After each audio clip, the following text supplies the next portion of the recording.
Several people were lying under the rubble on a rainy night. Among them, a woman runs with a briefcase in her hand. Men chase after her, shouting not to let her escape. But an old man shouts for them to stop. Jongrichu says that pursuing them would only cause unnecessary red juice to be spilled. He says that the priority at that moment was awareness. After that, they observed the bodies on the ground. Among them was Kim Si-yuk. The old man says that he was impressive for a man from a small country and asks how he dared to compete. Smiling and exuding a powerful aura, he says that he was the only one worthy of being a divine figure. With his arms open and looking upward, he says he has fulfilled the promise. Before him, a giant eye opens amidst the lightning striking in front of him. It affirms that the old man has fulfilled it. Jongrichu says it was his turn to fulfill his own and asks to ascend as a constellation of the earth, to let him ascend to what they call celestial. The eye agrees, and thus the process begins as the system starts analyzing the request. However, a message appears stating that he did not meet the requirements. Surprised, they discover that the young man who died was the only one who met the requirements. With that, the arena on Earth was closed and all protections were removed. The entity tells the man that he did not meet the requirements, and he asks how it dared to deceive him. He shouts that it was the entity itself that told him that if he killed Si-yuk, he could ascend to the celestial rank. It says that is why it made the request as soon as he asked. Throwing lightning down on Richu, it repeats that he did not meet the requirements, and the other men end up being struck as well. They are all injured, and the old man curses it. The entity says that it was a very pleasant moment and that it would devour his world. Under the destroyed city, the rain was still falling intensely. Knocking on a door, the woman appears shouting for Kim Si-yuk. When he does not respond, she calls him an idiot. On the floor, there were several vials and books scattered around. Sitting, he asks if she was there. She asks how he could be so calm with the world ending, and the young man replies that he could do nothing but alchemy. Half indignant, she throws a bag on the ground and tells him to take it. Seeing it, he is surprised. Picking up a vial with an elixir in his hand, he asks what happened. She says that Zhang betrayed his brother. Simon asks if Si-yuk did not use the elixir. She says that he even knew how to use it, but after the guild members died, they threw it to her. Downcast, the young man says he understands. She says that with that, she paid off the debt she owed to Simon, and he asks about it. Smiling, she asks if he was still thinking about that. Scratching her head, the woman says that her revenge led to his brother's death. Kim says that was not true and that revenge was a separate matter, and people deserve to be punished.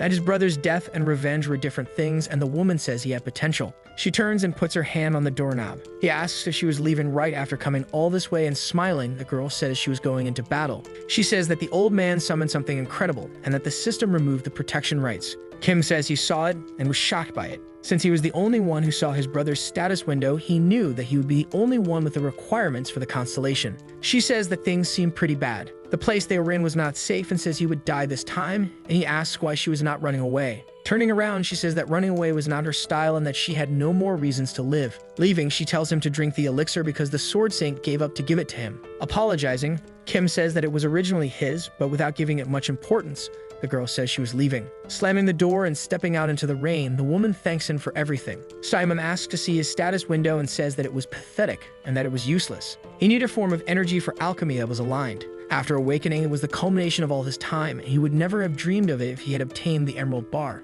Opening the elixir, he wonders if only poison was left and thinks that his mind did not collapse. Throwing it into the circle he made, he thanks Si-yuk and Malsuk because he had reached his goals and could die. He was not sure if that would work in that environment. However, alchemy was based on equivalent exchange. When the magic starts working, several blue lightning bolts rise from the ground. An explosion of light occurs around him, with white lightning bursting forth. A while later, the stone on the ground breaks. The system says that he successfully transmitted a mythical product. He is happy because the system gives him 500 points and a title. Looking at the object that appeared from the stone, he feels pleased. It was the philosopher's stone. Holding it in his hand, he says it was a ventilated item. He gets careless and ends up cutting his finger, and then the strawberry juice on the stone creates a bond between them. From his hand, the stone jumps to his chest, leaving him startled. His power was so intense that he began to feel severe pain. Suddenly, the window shatters with a loud crash. A head rolls in front of him, leaving him in shock. When he looks more closely, he realizes it was Malsuk. The entity is surprised to see the philosopher's stone and cannot believe it is seeing it in person. Feeling its aura, Kim realizes that its presence is overwhelming. The eye says that it had the potential to become a constellation and that it was an unexpected harvest. Simon thinks that everything was his brother's fault and laments his incapacity for mana. Suddenly, the system announces that synchronization is complete and that the unique status has been unlocked. At that moment, the stone begins to merge with his chest and speaks to him. It asks him to transmute anything he wants. He then says that the only thing he wants is to take revenge on the entity. He asks to live a life without mana incapacity. The system starts issuing warnings and an unbearable pain invades the young man. Based on the current state of the owner, the transmutation power of the philosopher's stone itself was being used. Independent transmutation was initiated, and an indescribable power began to emanate from his body. Noticing this, the entity starts to become surprised. An artifact that had never been created before is born, and Simon begins to draw its attention. It starts to be in disbelief that he had created his father's legacy for the first time. Kim attracted the attention of the Celestial, earned 100 achievement points, and a constellation in the galactic arena began to observe him. Amid all the system's warnings, the young man was unsure of what had happened. He knew that he had attacked the entity back. In the city, the sun shines through the window, catching the young man's attention. Looking around, he notices that he is in his studio apartment. He wonders if the blood-filled eyes staring at him were just some kind of mental trick. He felt as if death was approaching, and that feeling was still present. He is pulled out of his thoughts by the ring of a cell phone. The nations that remained standing were the United States and China, but they were also filled with chaos, so he threw the phone away. When he looks more closely at it, he realizes that it is the year 2030. Kim discovers that he has returned 11 years to the past. He returned to when he was 28 years old. While he was fighting, the Philosopher's Stone took control of his body and created something unknown. Paying attention to himself, he notices that he was different from the past. Even though he had gone back in time, he still could not feel happiness because he still had mana incapacity due to the accident. He had to wear glasses because his vision was poor. His senses were failing. However, the suffocating sense of oppression due to the lack of magic had completely disappeared. Opening his status window, he realizes that instead of mana incapacity, the Philosopher's Stone was in its place. Placing his hand on his chest, he wonders if it had transformed into a trait because of the assignment, but in any case, his wish had been granted. Smiling, he says that the magic deficiency was like shackles and had bound him all his life, and now it had disappeared. He could not remain calm knowing that, so he decided to drink.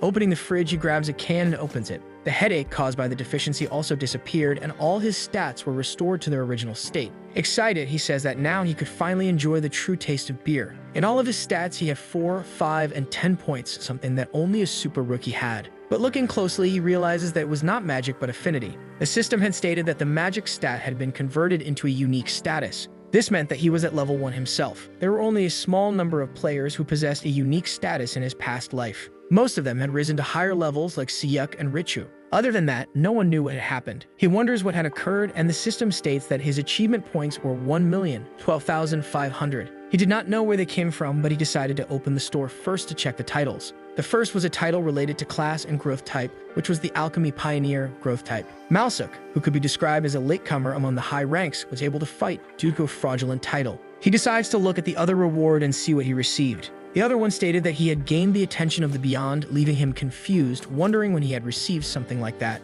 Reading more carefully, he wonders what the Beyond was. If it was supposed to be something different. Lying down, he says that it was better than nothing. Smiling, he thinks that the most important thing was that his magic had been restored. He decides to test it, but first he needs to decompose the admission formula, change it into an appropriate magical form, and use affinity. Kim tries, but he does not have much success. He wonders if it was impossible to use magic with that power. He then decides to take a piece of chalk to draw a magic circle to see if anything changes. So much damage had been caused in the end that magic could not be used, but there could be great benefits to his affinity. As he wonders whether he should draw it, the stone begins to emit a strong glow, startling him. His body was rejecting it. The stone starts complaining incessantly, asking if it was an inefficient method. Simon is confused, wondering how the stone had transformed. He decides to take a deep breath and thinks that he would like to materialize it in the form of a spear. He wanted a spear similar to the one Richu used, and the stronger the special ability or addition, the better. Snapping his fingers, he thinks that the price to pay for that was the affinity he had. After that, he lets out a deafening scream, and the stone begins to shine more intensely. The system warns that he does not have enough affinity to achieve the desired results.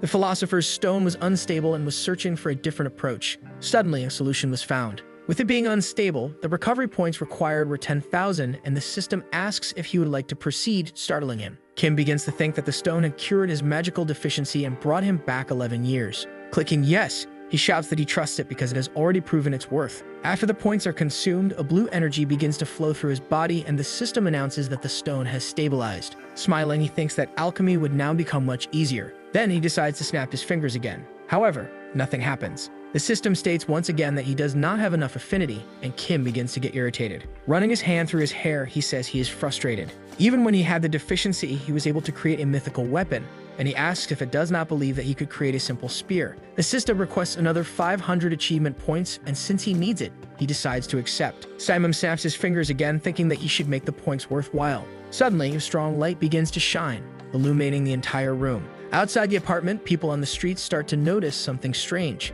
Lightning begins to destroy the room around him. At the same time, the system issues a signal stating that a constellation is watching him. In the skies, the constellations Hermes and Athena take notice of the sudden appearance of lightning from Olympus. Kim, realizing this, wonders why the constellations suddenly became interested in him. The Olympus constellation was surprised by the traces left behind, which were mixing rapidly. Only 3 individuals remained calm. Among them, the ruler of Olympus, Zeus, shows great interest in the young man. Kim, still in the midst of the lightning, reads aloud that the constellations had retreated because of the traces. He wonders if all of this was because of the title he received, which was given to those who had the attention of the beyond. The spear he longed for begins to appear, and he wonders what kind of chaos this was. Amidst the lightning, he decides to grab the spear. Looking closely, he discovers that it is Asura, Zeus' spear, capable of controlling lightning. That was the main weapon used by Alexander, the Emperor of Lightning, who even after losing affliction, remained strong. On top of that, he wielded a spear whose power could compete with the magical lightning attribute of a great-ranking mage. He could not believe that he had managed to create a weapon of that caliber.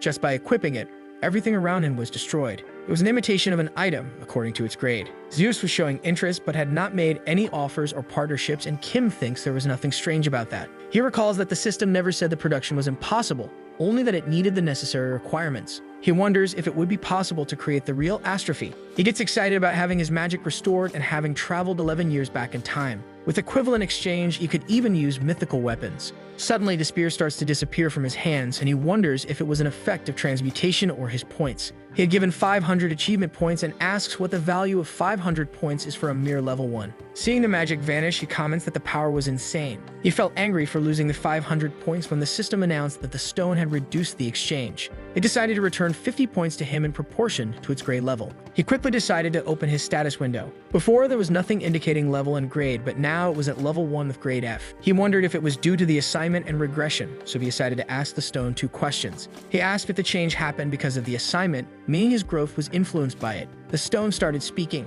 and the young man asked what it meant. Mages cast spells. Even for alchemy, materials for transmutation and magic circles were essential. Kim tried sketching a magic circle, but it wasn't very efficient. All the things in the apartment started floating. It was different from affinity-based connection. This was an innovation for alchemy and the magical world. After managing to tidy up the room, he thanked the stone for practicing a new method. He thought that with this level of alchemy, the tutorial should be very easy. It would start at 5:00 p.m. January 17, 2030 at 5:00 p.m. The tutorial that could help him become recognized as a true player in the arena. Kim wondered why he had returned to the day of the summoning tutorial. Before that event was a conquest battle. He had been so weak that he couldn't even step into the occupation zone and got shot by an arrow. But now, thanks to alchemy, he was no longer afraid. Since he received messages, he decided to pick up his phone to check. There were over 100 missed messages from his siblings. He thought it was embarrassing to see that since he was Seok's older brother. One message told him how he had entered the academy and listed his achievements. Another asked if he had seen the sunrise because there was no more time left. Looking at the messages, he thought about how his brother was such a brilliant person. At the time, he didn't realize how much he was suffering. After the regression, he realized that the target of the galactic arena was his younger brother. He knew he could change that, but first he had to improve their relationship. Scratching his head, he wondered what messages he should send since he had nothing to say. It was annoying to worry so much about it, so he opened the chat and started typing. A few seconds later, he was shocked. Li Yuzhong was also alive. Worried, he sat on the bed and tried to calm himself because nothing had happened yet. Recalling images, he thought that he could change things. It was necessary to change. Seconds later, Kim accessed the arena tutorial and had 9 minutes until summoning. The miserable life of a man without magic and all the bad things that had happened would be changed by him. The tutorial opened, the game mode was domination, and the number of participants was 100. Someone was in the same jungle area as before, which gave him a sense of nostalgia. He could earn points by occupying zones or eliminating other players. It had been a long time since he participated in an arena, so he would remain cautious and aim for high ranks. A notification appeared stating that Zeus was watching him, leaving him confused. Right after, he read that Zeus had given him a mission. The mission window was activated and wondered why it was active now since missions were usually unlocked only after the tutorial. If he secured first place in the domination tutorial, he would earn 1,000 achievement points.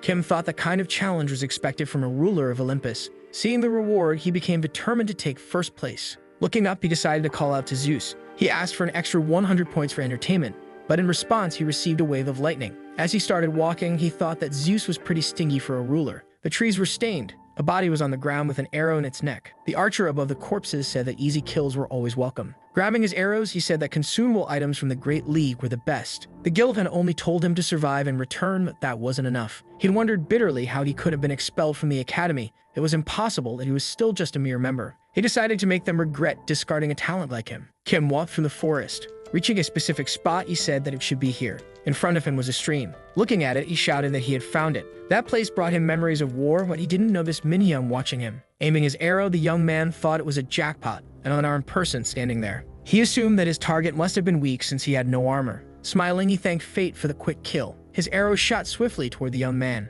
However, Kim noticed the movement. He raised a wall of water to defend himself. Without much effort, he quickly located his opponent in the tree above and prepared to snap his fingers. Minhyung is knocked out of the tree at that very moment, letting out a scream. Falling and quickly getting back up, he becomes irritated and realizes that Kim was a mage. Since Kim had no equipment, the young man decides to attack him again. But before he can make his move, he is attacked. Kim tells him that his movements weren't bad. He says he aimed for his head and that losing to someone like that should be satisfying. Minhyung curses in anger. He charges at Kim, dodging his attacks. Kim says that a rank B trait includes fast reflexes, surprising Minhyung that he knew that. As the young man was about to attack, a stone wall rises, piercing straight through him. Trembling, he tries to speak but fails. Simon asks if he was trying to talk about the Awakened Academy. Snapping his fingers again, he says that a place like that would never accept him. Looking at the equipment on the body on the ground, he says that Minhyung must have been from some famous guild because the equipment was high quality. If this were an official arena match, he would be dead. In official arenas, losing wasn't just a defeat. It meant real-world death, not just disconnection. But that wasn't even the worst part. If an arena wasn't completed, it triggered a surge in the affiliated country. In dungeons and raids, the undefeated monster would be unleashed on Earth. That's why the number of rankers after official arenas became a measure of national power. After the incident, Korea failed to stop a breach and followed the path of other smaller nations into ruin. But since that hadn't happened yet, Kim decided to focus on the present. He checked the rankings. In first place was Kang Hoang with 2 kills, and in second place was Lee Seon with only 1. Simon wonders why the kill count was so low since the tutorial had been active for a while. He thinks that everyone must be waiting. The participants were high level, judging by their equipment, so he should be cautious. It seems someone had already entered the capture zone, and to win this mode, capturing zones was more important than kills. Kim decides to use the time he had to familiarize himself with production abilities. Walking, he says he could get a few more kills. It was time to eliminate everyone hiding in the bushes. In the middle of the forest, one of the players was running. He used all the breath he had to escape. Looking back, he thought it was madness. He called his pursuer insane before being struck by a pointed rock. Kim says that the other player's speed was normal, that he was running fast even with armor, and wondered if he had some kind of speed ability. He says he wouldn't have noticed him if he had attacked first, but he doesn't realize someone was stalking him from behind a tree. Quickly, the person lunges at him with a sword in hand. But upon noticing him, Kim snaps his fingers and the pointed rock pierces through the attacker as well. Looking at the young man, Kim calls him a hyena for always targeting easy opponents. The system informs him that repetitive creation has improved his crafting skill, and that the Philosopher's Stone has leveled up. He thinks that stat increases were normal, but he didn't expect the stone to level up. He says that hunting those who stayed outside the camp was a good idea. With that, he was now level 11 and wouldn't get stabbed in the back anymore. Ahead of him was the occupied territory, so he decides to enter. Kim walked carelessly through the area. Suddenly, something caught his attention. Hiding behind a tree, he wondered what it was. There were many dead bodies, yet this wasn't an occupied territory. He decides to check the arena leaderboard. The domination points for the top 4 were nearly the same. They all had rankings from the start of the tutorial, meaning they had been practicing since the beginning. Steinman wonders if they had formed an alliance. That was a major rule violation. Even if they wanted to rank up, forming an alliance in the tutorial was illegal. Looking more closely, he wonders where they were and if they had set up camp inside the occupied territory. They had tanks in the front, archers in the back, and a warrior swordsman on each side. He thought it would be difficult to play a hyena in that position. Kin was just trying to secure the mission rewards. Activating his skill, he says that he had no other choice. If they were going to play like that, then he would have to play dirty too. Seiyun was observing the area. Her companion asks if she saw anything, and the girl says that no one had appeared. Laughing, he asks if she was running out of aura, and she responds that clairvoyance uses mana, not aura. He says it must be nice to be able to use skills while conserving mana. The two argue because she says he had a low kill count, and he says the others had 5 or more, which was irritating. She comments that he was the one who chose to be a tank, which makes him very annoyed. They keep arguing when someone appears and tells them to stop. He says that Jiwon had more than 60% of the domination points, so he would let him get more kills. Hearing that, the young man is startled. Excited, he says that he trusted him. The girl asks if they could leave already since most of the participants were already gone. She says that it was frustrating to just sit there, and the man begins to think. She asks if he was worried about Kim Simon, but she tells him to relax because she knew all the guild's beginners and hadn't found any trace of him. The man says that was the problem because some guy he didn't know had 11 kills. Seiyun tells him not to worry since everyone who fought them was trash. She then comments that if he were really strong, he would have occupied the territory sooner. Grabbing his arm, she asks him to maintain formation and check the area since they had trained so much. He closes his eyes thinking about it. After being eliminated in the last tutorial, they trained while grinding their teeth, and the Jungle Guild helped them with equipment. As he thought about the alliance, the girl interrupts him, asking him to add more confidence. She says that they were a team and that there was a guy they had never heard of. But as she spoke, something caught her attention, and she saw someone behind a tree near where they were. Grabbing her bow and arrow, she announces that he was there. The man is confused, but already firing, she says she could see where he was hiding. The arrow flies directly toward the tree where she saw him. However, Kim notices the movement. When it hits the tree, the arrow splits in two and falls at the player's feet. Sion is shocked by what happened. The swordsman, surprised, asks if he was from the magic class. He says he tried to hide it. Then he speaks about the girl's clairvoyance, startling her that he knew about it. Kim says that he studied the abilities. Using her skill on her bow and arrow, she asks the player if he can show her what she doesn't know. But someone interrupts. Walking toward him, the man asks if he was Kim Simon. Kim asks who he was, and the man introduces himself as Kang Hoyeon. The young man says that since he was in first place, he assumed he was the leader. Hoyeon grabs his sword and says he won't waste his breath. Extending his hand, he invites Kim to join his team. The others ask if he was crazy and how he could trust the guy. Kang says that Kim had 11 kills without equipment, and that his magic trait had to be at least rank S or higher, so he would let him take first place. The girl grabs his arm and says that if the player betrayed them, they were screwed. Kang says that the benefits outweighed the risks of forming a team with a magic user. Besides, mages were rare even in their guild. On top of that, he had 11 kills. He was good at combat since that number was absurd. He tells Simon to think long-term because with a mage on his team,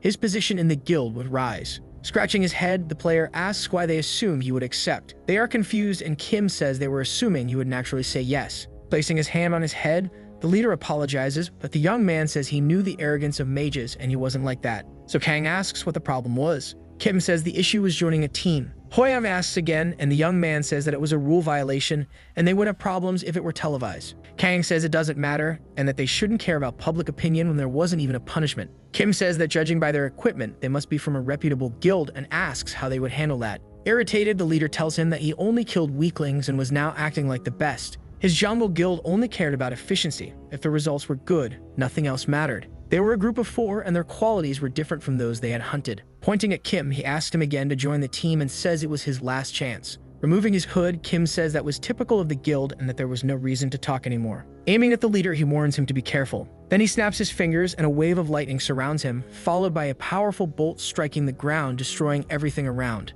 They shield themselves, and when they open their eyes, they see the spear. Grabbing it, Kim says that first place was already his and that he wouldn't lower himself to join a team. With his sword in hand, the leader says that negotiations have failed. He turns and shouts for Sion. She says she knew it and aims her arrow. It is fired directly toward Kim at high speed. Kim says it's a pity and calls for astrophy, causing a rain of lightning to fall and a vortex to form. He charges toward the guild, creating a loud crash and an explosion of light as it strikes them. Seeing everyone on the ground, he smiles. He is pleased because that was only 10% of the power. But he notices something strange, and when he realizes it, the leader is already running toward him. Simon points astrophy at Hoyeon, who is dashing toward him with precision, both using their abilities. At the sight of their clash, a purple aura forms, covering everything around them. Seconds later, it dissipates. Kang had used shadow movement. That was how he dodged the attack. While Kim was looking ahead, he didn't realize that the man was right behind him. Hoyeon prepares his sword for the final strike. Then he shouts for the young man to die and uses all his strength. Without looking back, Kim snaps his fingers. Immediately, a stone emerges from the ground, piercing Hoyeon with its sharp point. Trembling, the player asks how that was possible. How could Kim still have mana after using such a strong ratio-based magic? Kim says that it was different and tells them to leave. It was becoming a waste of time. Lightning surged into the skies. Above him, the system emits a signal that he has reached 100% capture points and the area's owner has been claimed, thus ending the tutorial. Simon took first place and received the title Tutorial Monarch, earning 100 achievement points and completing Zeus' mission. In addition to Zeus' 1,000 points, if he hadn't used astrophy, he could have claimed the full amount. The constellation Zeus was pleased with his performance. He received an additional 100 points, and when he returned to the real world, his rewards for completing the tutorial would be waiting for him. Since he had gained so much from the tutorial, he was excited for what was coming next. In the special city of Seoul, Jungle Guild headquarters, the guild representative calls for the leader. Crushing a piece of paper, he asks if any of it made sense to them. He says they weren't fighting against a hyena, nor did they run into another team member. And yet, they still lost a battle against some random guy without any equipment. Hoyeon says that he has nothing to say. The guildmaster says that he doesn't criticize anyone for lacking skill, because that's something money can't buy. Walking up and slapping Kang across the face, he says that they lost after forming a team. That was something he couldn't let slide. He shouts that forming a team tarnished their reputation and asks if Hoyoung understood what that meant. Faced with the master's anger, the team leader simply apologizes. The master throws a contract on the table, and the young man picks it up in shock. The master explains that it's a contract they prepared for players like them, those who failed the tutorial and tarnished the guild's name. Since they lost for 10 years, all their rewards would go to Jungle Guild, so he tells them to read and sign. Jiwon comments that the contract seems a bit harsh. The man immediately grabs him by the neck. He says that idiots always invite suffering and asks if he wants to die. Sweating, the young man apologizes. The others watch in terror and Kang tells them to just sign it. In the special city of Seoul, Sungsung Guild headquarters, Park Minkyul says that he can't decide. He tells the boys that he doesn't blame them, that the situation is difficult to understand.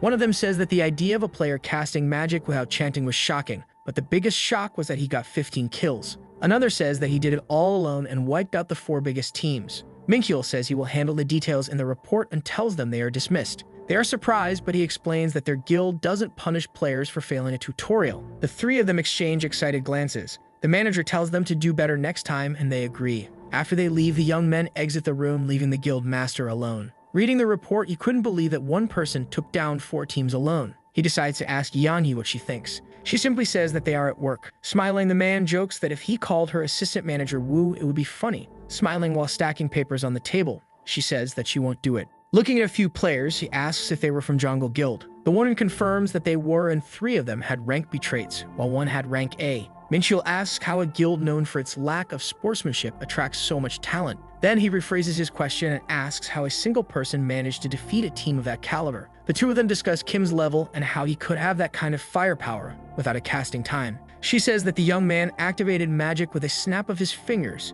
and that he must be at least rank as or higher. The man comments that there's only one way to find out. There's a limit to what a level 1 could do, no matter how good their skills were. There was something more to it. Yeonhee hypothesizes that it might be a constellation, and he says that was the only explanation. She argues that the guy was level 1 and had just completed the tutorial. It was impossible for him to have the support of a constellation. Since the emergence of the arenas in 2015, constellations had only appeared for diamond ranks or higher. Park suggests that the player might be different, or that something else was helping him. He then says that the best course of action would be to recruit him. The woman remarks that other guilds would act as well, and laughing, the man tells her she would have to try harder. Turning around, he asks the master if he agreed. Sensing a presence, the woman becomes nervous. Beside them, a strong light emanates. Stepping out of the portal, the woman says that since it was just the 2 of them, she could be addressed as Miss. Smiling, she asks how he noticed her presence since she was using an A-rank artifact. Minkyul replies that he only noticed when she mentioned Kim Simon. He then asks why she was there and if she wasn't about to graduate soon. Sitting at the table, the woman says she was bored and that the academy didn't mean that much to her.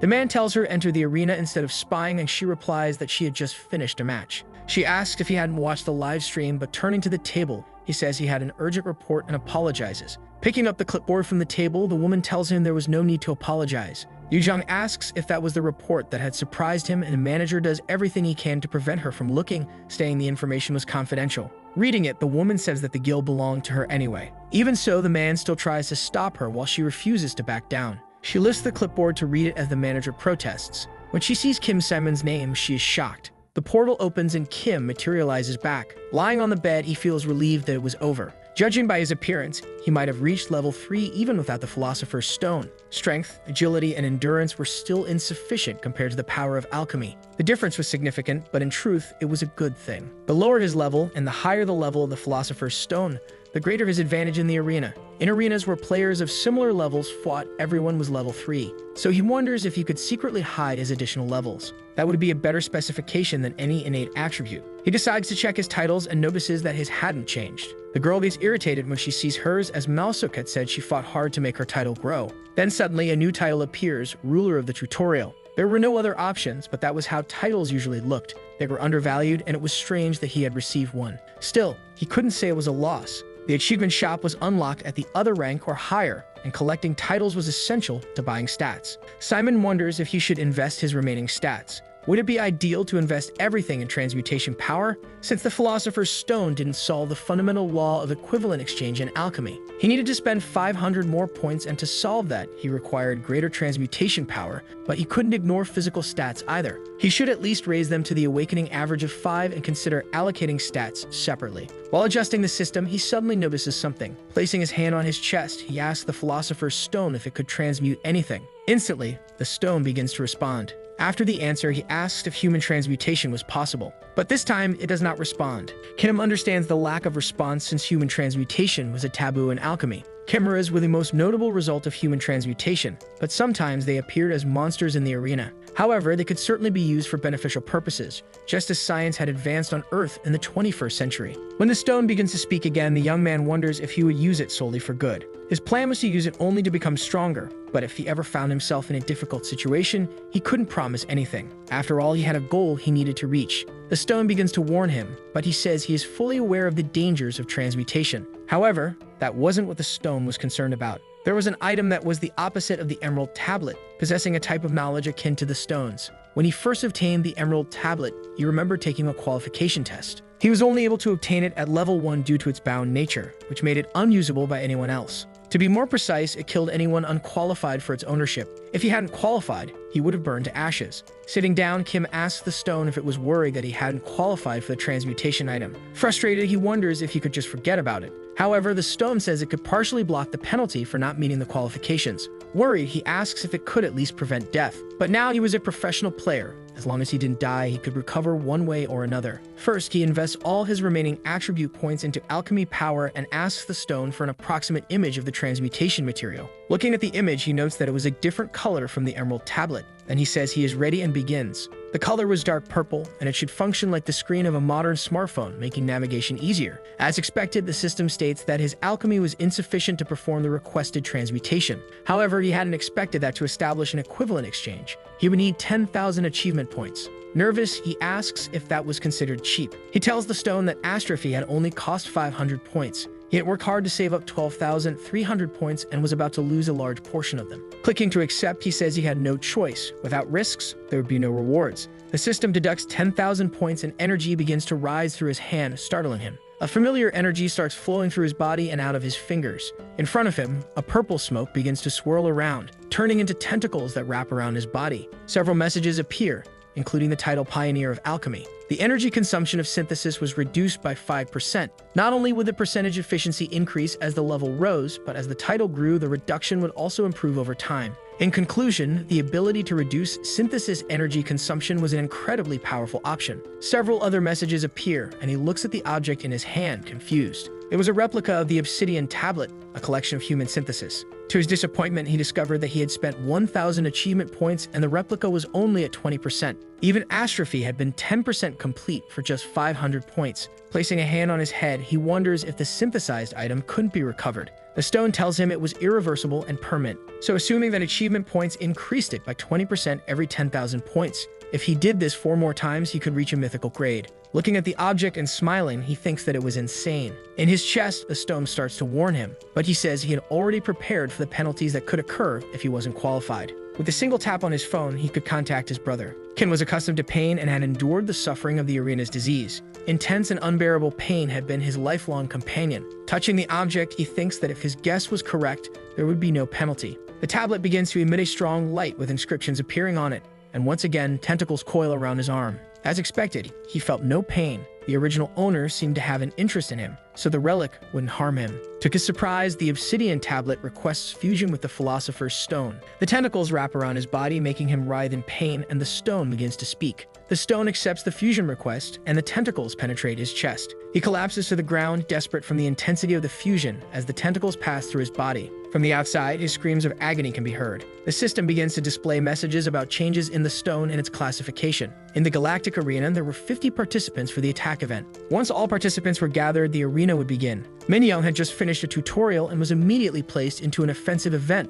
wondering if there was a condition for cooperation. Thinking about Simon, he believed that it was because of him since he had been eliminated so quickly. In a way, this was an opportunity. He might have another chance to secure the promising talent he had lost last time. While he was thinking, other players started to appear. 3 of them walked together, discussing why they couldn't attack. One of them says his MMR was too high and asks if he had ranked up during the tutorial. His teammate says it was his fault, but the man tells him to calm down, saying he would take care of it. Minhyun observes them when he suddenly gets startled by the emblem on their clothes. It was the Scorpion Guild. No matter the ranking, there were always bad players and famous trolls, but that guild had a league of its own. They had formed a great force, but their bad manners were accompanied by a peculiar philosophy and logic. They claimed it was meticulous pragmatism for victory, but in reality, they were just punks indulging in all kinds of misbehavior. Disappointed, he thought he no longer had the chance to be a promising rookie. Beside him, a man appeared, confused to see only him there as he had been told it would be a group of 5 men. They started mocking Kim for being alone while he thought about how arrogant they were.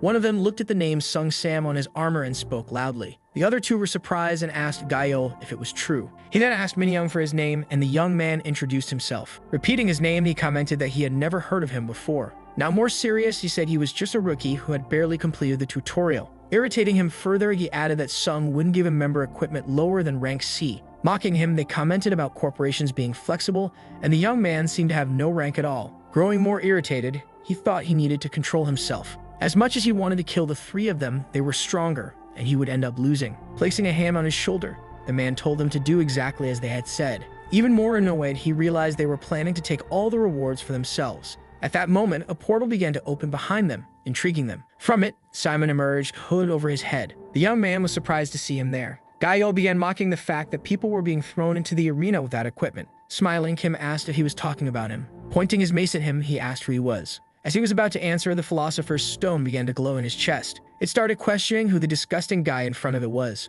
Besides insults, it began threatening the young man, leaving him with no way out. Caressing the stone, he wondered why his heart ached. As he stroked the stone, it said it couldn't do anything since it was being treated so tenderly. When he stopped, it started bouncing, begging for more. If he had known that would happen, he would have interrupted the fusion, no matter the consequences. From the outside, the men watched, wondering what he was doing and if they had scared him too much. Placing the mace on the ground, Yahello asked if the young man was afraid. The other 2 started mocking him, saying he was scared and didn't belong to a guild. The player said he wasn't some soft-hearted fool and smiled. Kim asked if that was what this was all about. He stepped forward and said the other was mistaken about his equipment. Breaking the ground with his mace, the man asked if he was trying to call him an idiot. Seven told him that magic or support classes often didn't have proper equipment. Paying closer attention, he realized his opponent was from the Scorpion Guild. When the other asked if he would drop the formal tone, Kim said he wouldn't show respect to someone who wasn't human. The man became furious, calling him a parasite. Approaching, he said Kim was looking down on them. Grabbing his mace and rushing toward the player, he said he would crush his head, but Kim stopped him with just a snap of his fingers. His arm became stronger and he blocked the weapon before it could hit him. Simon wondered how he was losing to such a pathetic guy. Kim believed his agility came from speed, so he asked if strength was his main attribute. Trembling from the other's power, he noticed that he didn't even flinch. At that moment, his allies drew their swords to help him. But before one of them could, Sangmin was stabbed from behind by Minyoung. His friend screamed his name in despair. Enraged, he called the young man a bastard and charged at him. He didn't make it, as he was also attacked from behind by another person. Seeing his fallen comrades, Simon panicked. All this strength and agility, along with his B rank or higher equipment, had been stopped by a guy using only one hand. Trying to hold on to his mace, he asked why the other was so strong. Kim asked if he still had the strength to scream and broke his weapon with just one hand. Seeing the shattered mace, he quickly looked up in shock. Now holding the weapon, Kim saw the fear in his face and said he liked it, but he shouldn't hold a grudge since he attacked first. With a single move, Simon was killed. The arena had a high difficulty level due to the high MNR, but on the other hand, that meant the rewards were greater. The fewer members in the compensation group, the more rewards they would receive. That was why they had been so aggressive about his equipment. Kim had used the ogre's body tissue with a completion rate of 15%. The risk of having that qualification was high, but having an ogre's arm without transforming into one was perfect. If not for the preservation of his appearance, he wouldn't have accepted the fusion. Thinking about it, he said he liked that part. Then he realized someone was watching him. He asked the young man if he was the last teammate, and nervously, he said yes. Kim asked if he had known him before since he looked familiar, and the young man said he was in the tutorial. When asked if he had seen him near the lake, Minyoung got excited and introduced himself, saying that the guild had analyzed him to work with him. Hearing the name of the guild, Kim remembered Yujong and became thoughtful. The young man asked if something was wrong, and Kim commented that he had just lost himself in thought. Shaking his hand, Kim said they should do their best together, and the young man asked if it would just be the 2 of them. That mode required cooperation between 5 men. The 3 had died after the match started, so the system wouldn't assign replacements. However, to his surprise, the system started the arena, announcing that all participants had been found. Staring with his mouth open, he thought it was insane. Still in shock, the 2 were teleported to another setting. Kim told him to keep moving since they were outnumbered compared to the other teams. When he read that Zeus and the Black Goat were watching him, the player was surprised. He was intrigued because he wasn't even high level, he was just taking a leveling test. Constellations didn't constantly watch their own sponsored players.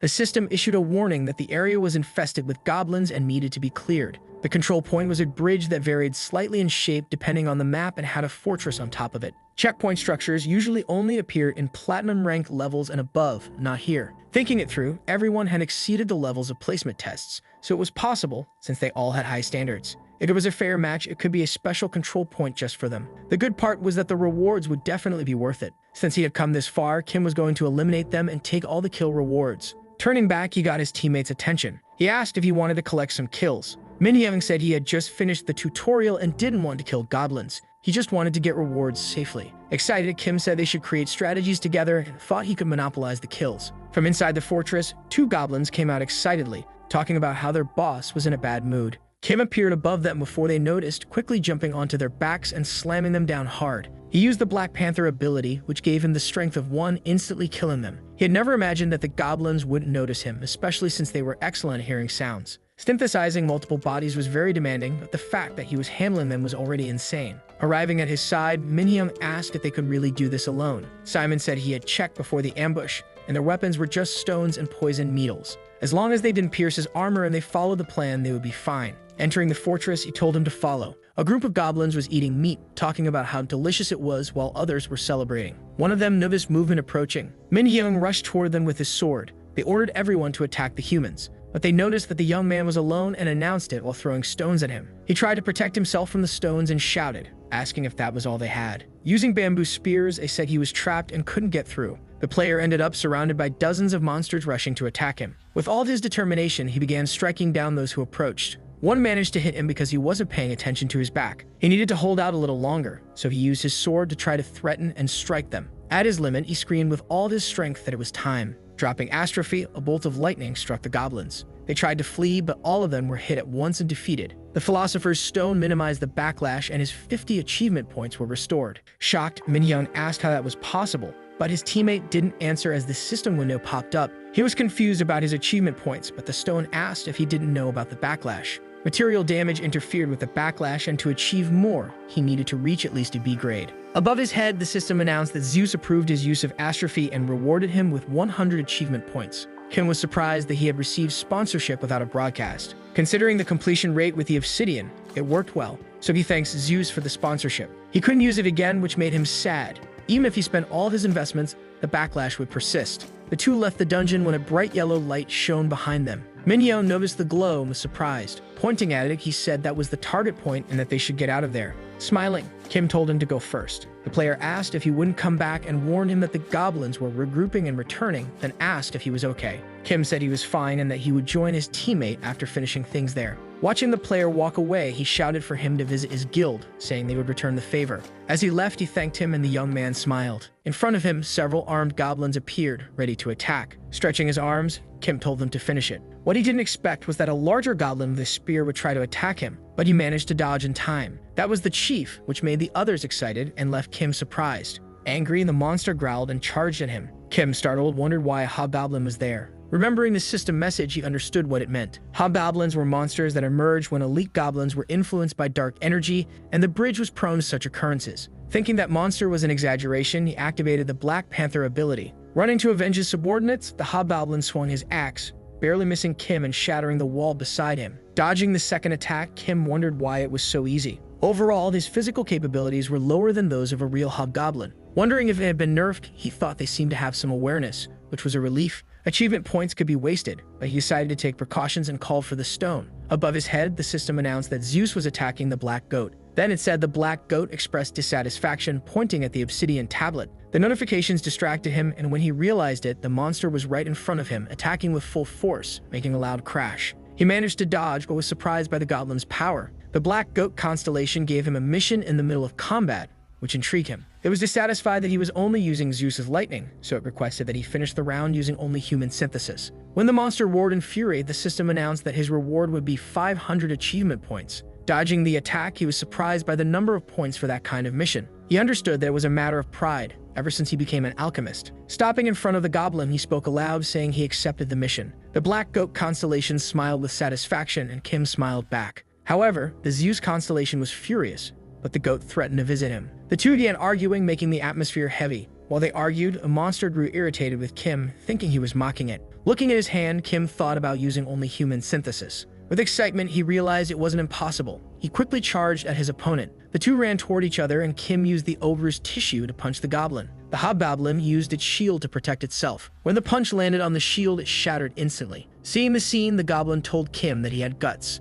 Kim took advantage of the position to grab his head. He screamed and began squeezing with all his strength. The spectators started laughing and saying their boss was the best. They used bamboo darts to strike his back. Held by the head and wounded in the back, Kim remained silent as the goblin asked what he thought of the situation. The monster said that humans were inferior beings, that they were so pathetic that he had fallen for a simple trick and had no resistance to paralyzing poison. Still holding him, the goblin said he would start by cutting off his limbs. But before he could do anything, his arm was gripped tightly. Noticing that the other was moving, the monster was startled. Kim's body began to emit a green light, leaving the goblin confused. Sweating, he said it was impossible since Kim was just a human. Using the ogre's tissue, Simon squeezed his arm until it snapped and pulled it apart, tearing it in two. Screaming in pain, the goblin fell to his knees. Then he realized his neck was being gripped with the same strength as his arm. Standing over him, Kim said that goblins were inferior creatures that fell for simple tricks. They stared at each other, and Kim asked if his opponent agreed. The goblin only growled. With a single squeeze, his head shattered just like his arm, and Kim won the battle. He fell to the ground with a loud crash.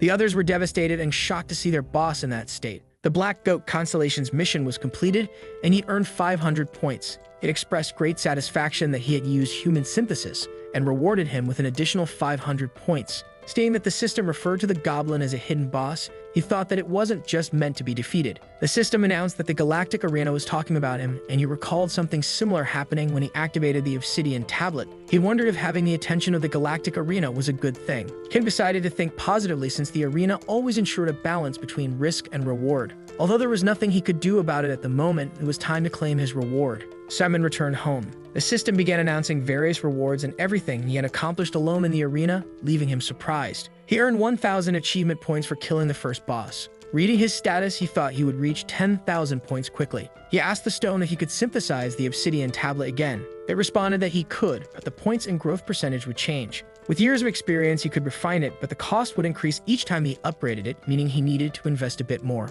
That investment was unavoidable because, unlike Astrophy, the Obsidian Tablet was permanent. Once used, it could be used infinitely, and its power in human transmutation was undeniable. The stone confirmed that the 20% growth rate would still apply with 10,000 points. Hearing that, he got excited, realizing that his transmutation power would double compared to what he had now. However, he thought it was best to save some points during synthesis. After all, achievement points were his primary resource. Clear rewards didn't grant arena points, he only received them occasionally through broadcasts or arena cleanups. He was still in the leveling test phase, and with this, his total alchemy power reached 17, while the Philosopher's Stone's level increased from 5 to 7. Excited, he said it was now time for the main course and opened his inventory to see what he had obtained. Kim had acquired the Goblin's Battle Axe, an item favored by players. Its item options matched those at Platinum qualification and even added +5 strength. Normally, strength stats increased by only +1 to +3, so most items would fetch the best prices, making it quite profitable. It hadn't been long since he had regressed,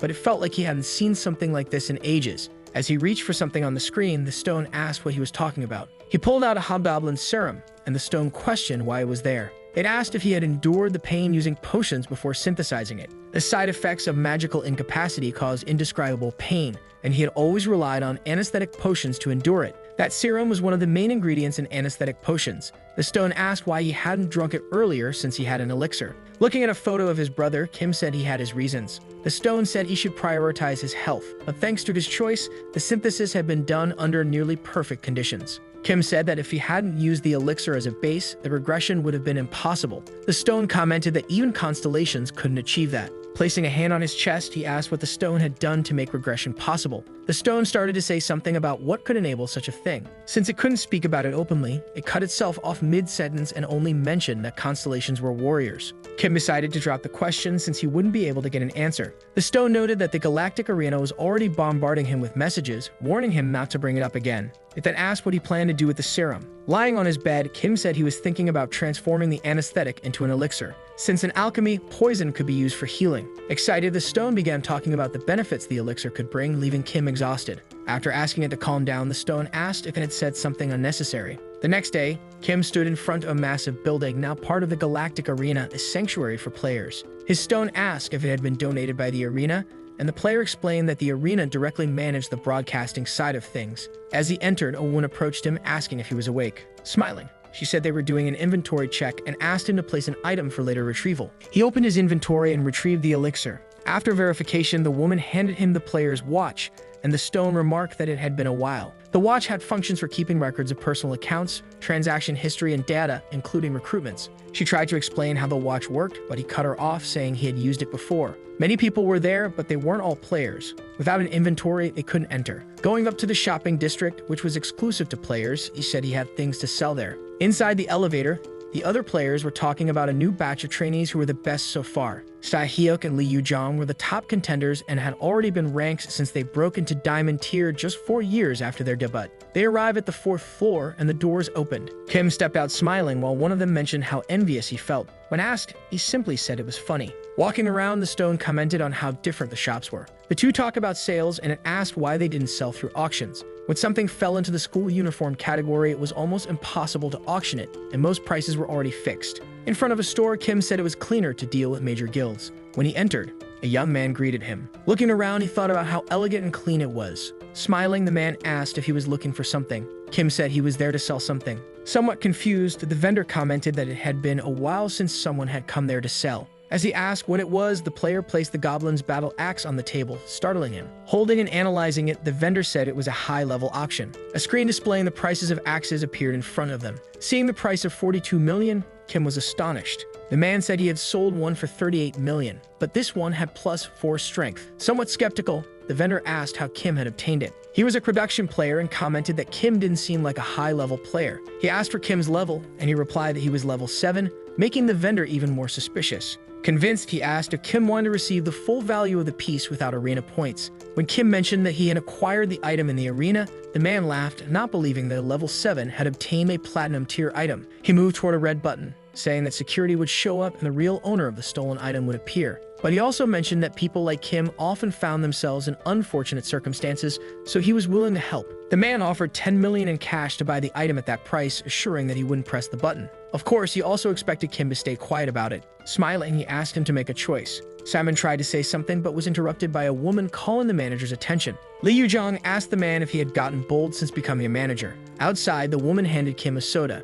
Kim started thinking about the hand that was holding the soda. 9 years ago, Jung's hand had held a hammer stained with strawberry juice. That was the hammer that had crushed his grandfather's head, the unforgettable horrors of that day. Not just President Lee, but also the heads of several other officials who had gathered there. That incident was seen as the turning point that led to South Korea's downfall. The shock he had felt that day still remained clearly in his mind. She was a completely different person from the one he had known. Seeing that he hadn't taken the soda, the girl asked if his tastes had changed, to which he only replied that he was lost in thought. Looking at him, she commented that his older brother hadn't changed. He always got lost in thought when he concentrated. Smiling, she said it was thanks to him that she learned the charm of a man dedicated to something. Drinking the soda, Kim remarked that she was still the same. At that moment, one of the women called out to her friend. She had sent the details of the deposit she had requested, and Lee began to examine it. Shocked, she said the contents were a bit different from what she had expected. Daeon confirmed that the document was correct, making her thoughtful. Looking at the 50 million figure, she said she had done well. The woman told Kim that it was the payment for the axe he had sold, surprising him because it was such a high price. Lowering her head, she said it was compensation for what her employee had done, and she had wanted to give him even more. Smiling, Kim said it was fine and that business matters should remain separate from personal ones. Jong looked at him and said that since he hadn't changed, she could have that conversation with him. Kim wondered what had happened. Since they hadn't seen each other in a long time, maybe it wasn't so strange. The two walked out together. Awkwardly, he asked how his aunt was doing. Lee Yu said she was still unconscious but doing well, and that she visited her regularly. He asked if she wasn't just going to the arena to run around. She admitted that she had used the excuse of visiting her to play in the arena, and had even installed a dedicated access device in her hospital room. Changing the subject, the woman asked if he had obtained that item in the arena before, and he confirmed. Concerned, she asked if his body had recovered, and the young man revealed that his magical incapacity had been cured, which made her happy. Feeling a little shy, she congratulated him and commented that she was being dramatic, then decided to ask him something. Looking at him seriously, she asked how he had recovered. After thinking for a moment, he said he had just been lucky and felt his magic slowly returning until he was healed. Jong was overjoyed since she had searched for methods but never found any. He said that the effort he had put in over the years was enough and told her not to worry. He commented that it was an accident and that he had only done what was natural. That was enough, and it had been his choice at the time. Even if he could go back in time, his choice wouldn't change. As he said that, he mocked himself because despite claiming he had no regrets, he hadn't answered his siblings that day. Eternal pressures weren't non-existent. He was already the son of an outsider, which had been enough to cause problems in the family. The Kim family probably wanted him to disappear, but cutting off contact with his siblings had been his own decision. Even after leaving the family, they continued to contact him regularly. If he had made excuses back then, he wouldn't have been able to accept the reality of his magical incapacity. He had a bright future, with a magic contribution score of 10, and then lost everything in an accident. So he drew a line between himself and the world. Physically and mentally, he couldn't even take care of himself, and maybe, deep down, he resented them for it. He wondered if his life would have been different if it weren't for them at the time. He had always regretted the person he was back then. Especially in Yuzhong's case, if he had stayed by her side, maybe she wouldn't have ended up living with the label of a traitorous villain. During their walk, they talked casually about the arena, and the woman suggested that he buy his equipment at her store. Concerned, she asked if he wasn't in a hurry to buy equipment, and if he was attending a magic class. He replied that he was working as an alchemist. She asked if he planned to use his money to buy alchemy materials, and he said he had been lucky enough to find some. Li Yu said that was great since she also needed materials, which intrigued him. Kim asked what materials she needed since she was in the combat field. His sister explained that in combat zones they made potions to aid in training. He asked why she couldn't just request them from an alchemist or another producer. After all, with her abilities, she could easily collect all types of potions. Grabbing his arm, the woman said she needed to visit their mother soon, and the young man told her to drop it. But before he could say anything else, she quickly pulled him along to take him there. Daeyoung was intrigued by the scene she witnessed. She asked if that was the same young woman she had met before. She was completely different from usual. Smiling, she wondered if that was her different side. She truly didn't understand. They arrived at a market where many people were selling recovery potions. Feeling uncomfortable, the young man said he was leaving, but his sister insisted that alchemists were always short on materials and told him to watch a little longer. Shaking his head, he said he already had enough, but the woman insisted that he take one more item. Checking his inventory, he said it was full. Excitedly, she told him not to worry. She had something she wanted to give him. Smiling, he thought that shopping with others was scarier than he had imagined. His sister walked around excitedly, trying to show him different things while he could easily distinguish the colors of the materials. She checked every little detail carefully, but for him, that part wasn't important. As long as the classification matched, he didn't care about the other details. Then she handed him an arena access device. Excitedly, she told him it was a model made by Seongsam and hadn't been released yet. Access devices were launched in the form of helmets, capsules, and protected glasses. Surprisingly, they were the result of direct contact between the arena and governments around the world. At first, only powerful countries like the US and China had access, but she had directly reached out to all nations to stop their exploitation. They even claimed that they had revoked the qualifications of all Chinese and American players. He asked if it was really okay for her to give him that. The girl responded that they were already using it, it just hadn't been marketed yet.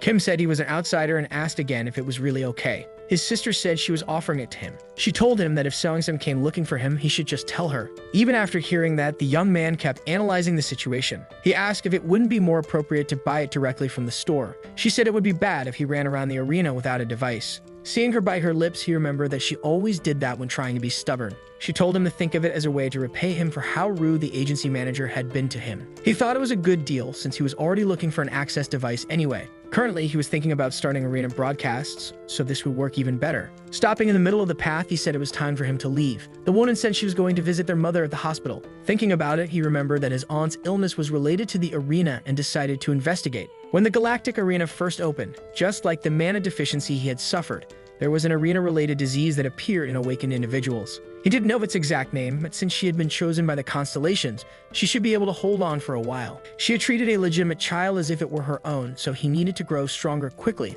and start working on a cure. At that moment, his sister grabbed his arm again. Nervously, she told him he needed to answer them, leaving him confused. A few seconds later, he realized she was talking about the messages. Jung said that Chuck had been bragging about the fact that Kim had sent him a message. Scratching his head, Kim said there was nothing to brag about. With a sigh, he thought that they weren't kids anymore and that he had let them know when he arrived. Excited, she asked if he promised to send messages from now on. Patting her head, he called her a child. At that gesture, the woman looked confused. At the same moment, he quickly pulled his hand away, nervous because he knew that girls didn't like having their hair touched. Awkwardly, he told her to take care on her way back and thought that they should leave before anything strange happened. Turning his back, he said goodbye. Behind him, Daeyoung commented that he had been rude and shouldn't have touched her hair. Noticing that Jong wasn't moving, he wondered if she was angry. Getting closer, she told him not to worry. She would handle it. There were a lot of people around and she didn't want to draw attention since everyone there was a player and it wasn't easy for them to stay quiet. However, as he got closer, he realized that she was blushing, not angry. Embarrassed, the woman muttered that she didn't want anyone to see that. Excited, Daeyoung said it was fine, but she thought she had just witnessed something interesting. Changing the subject, she asked what happened with that matter, leaving her intrigued. She said that since it was just the two of them there, she could speak freely. Daeyoung commented that if it was about the incident from years ago, there was still nothing, not a single clue, as if someone had completely erased everything. She remarked that it was strange because the Korean elite had been the target of that attack, but the media had been unusually silent. The other day, the heir of the ST group made a joke on his broadcast and the media went crazy. Even though he was just the third generation of a wealthy family, it was shocking how much attention that had gotten. Yet now, everything was silent. It seemed that someone powerful was trying to cover things up, and the other woman said that digging deeper could cause problems. Smiling, Jung asked if she was scared. Daeyoung denied it. She said she was just asking if Jung was okay because she had a lot more to lose than Daeyoung did. Liu said she didn't have much to lose. Then she turned with a smile, watching her brother walk away. Right now, she had found a reason to fight, and that was all she knew. Daeyoung asked if she was really starting this work, because once she did, there was no turning back. Jung told her to go ahead and bring the evidence if she had it, to bring her the head of an awakened one, because she had learned something very interesting. That night, the player arrived home exhausted. Throwing himself onto the bed, he thought that his home was the best place to be. The stone asked him about the girl he had seen earlier. He said they had known each other since they were 5 years old and had grown up together. Concerned, he asked if something was bothering the stone, and it started stuttering. It said the woman seemed complicated, but since they had been friends since childhood, the stone couldn't stop him from being around her. It added that it would be there if he needed anything, then changed the subject, asking if they should start working on the elixir. Stretching, Kim agreed to start. Gathering all the ingredients, among them a rug, he noted that the size was perfect. Looking at the corner of the room, he thought it would be a good place. With just a snap of his fingers, he began creating a desk with multiple drawers. Touching it, he thought that alchemy was incredible and always gave him perfect results. Starts arranging the materials on the table and thinking about where each thing could go. Normally, he would use elixirs to make materials stronger, but grabbing the goblin serum, he says he will try something different. Goblin materials usually had connections with paralysis. They use their own red juice, so they should purify the corrupted magic. He was planning to enhance the paralytic properties and corrupt the elixirs. The stone warns him that corruption magic was demonic and could destroy his body with just a touch. Smiling, the young man says he knows, and she comments that it could lead to penalties as severe as a curse. Caressing his chest, he asks her not to worry because he has a plan. He knows someone who is incredibly skilled at dealing with corruption magic. Then he calls the stone to try a new synthesis. After some time, he asks what she thinks and says it's just a matter of knowledge. She starts to speak, but he tells her to admit that he is intelligent and quick to understand. He asks if it is possible, and the stone says it is, but she is not sure if it will work as he says. The young man becomes enthusiastic, and she tells him that she is not an artifact that uses abilities. Since he has a book of knowledge, it wouldn't be necessary to use so much astrape. The stone tells him that he would need to use many conquest points later unless he increased his alchemy attribute.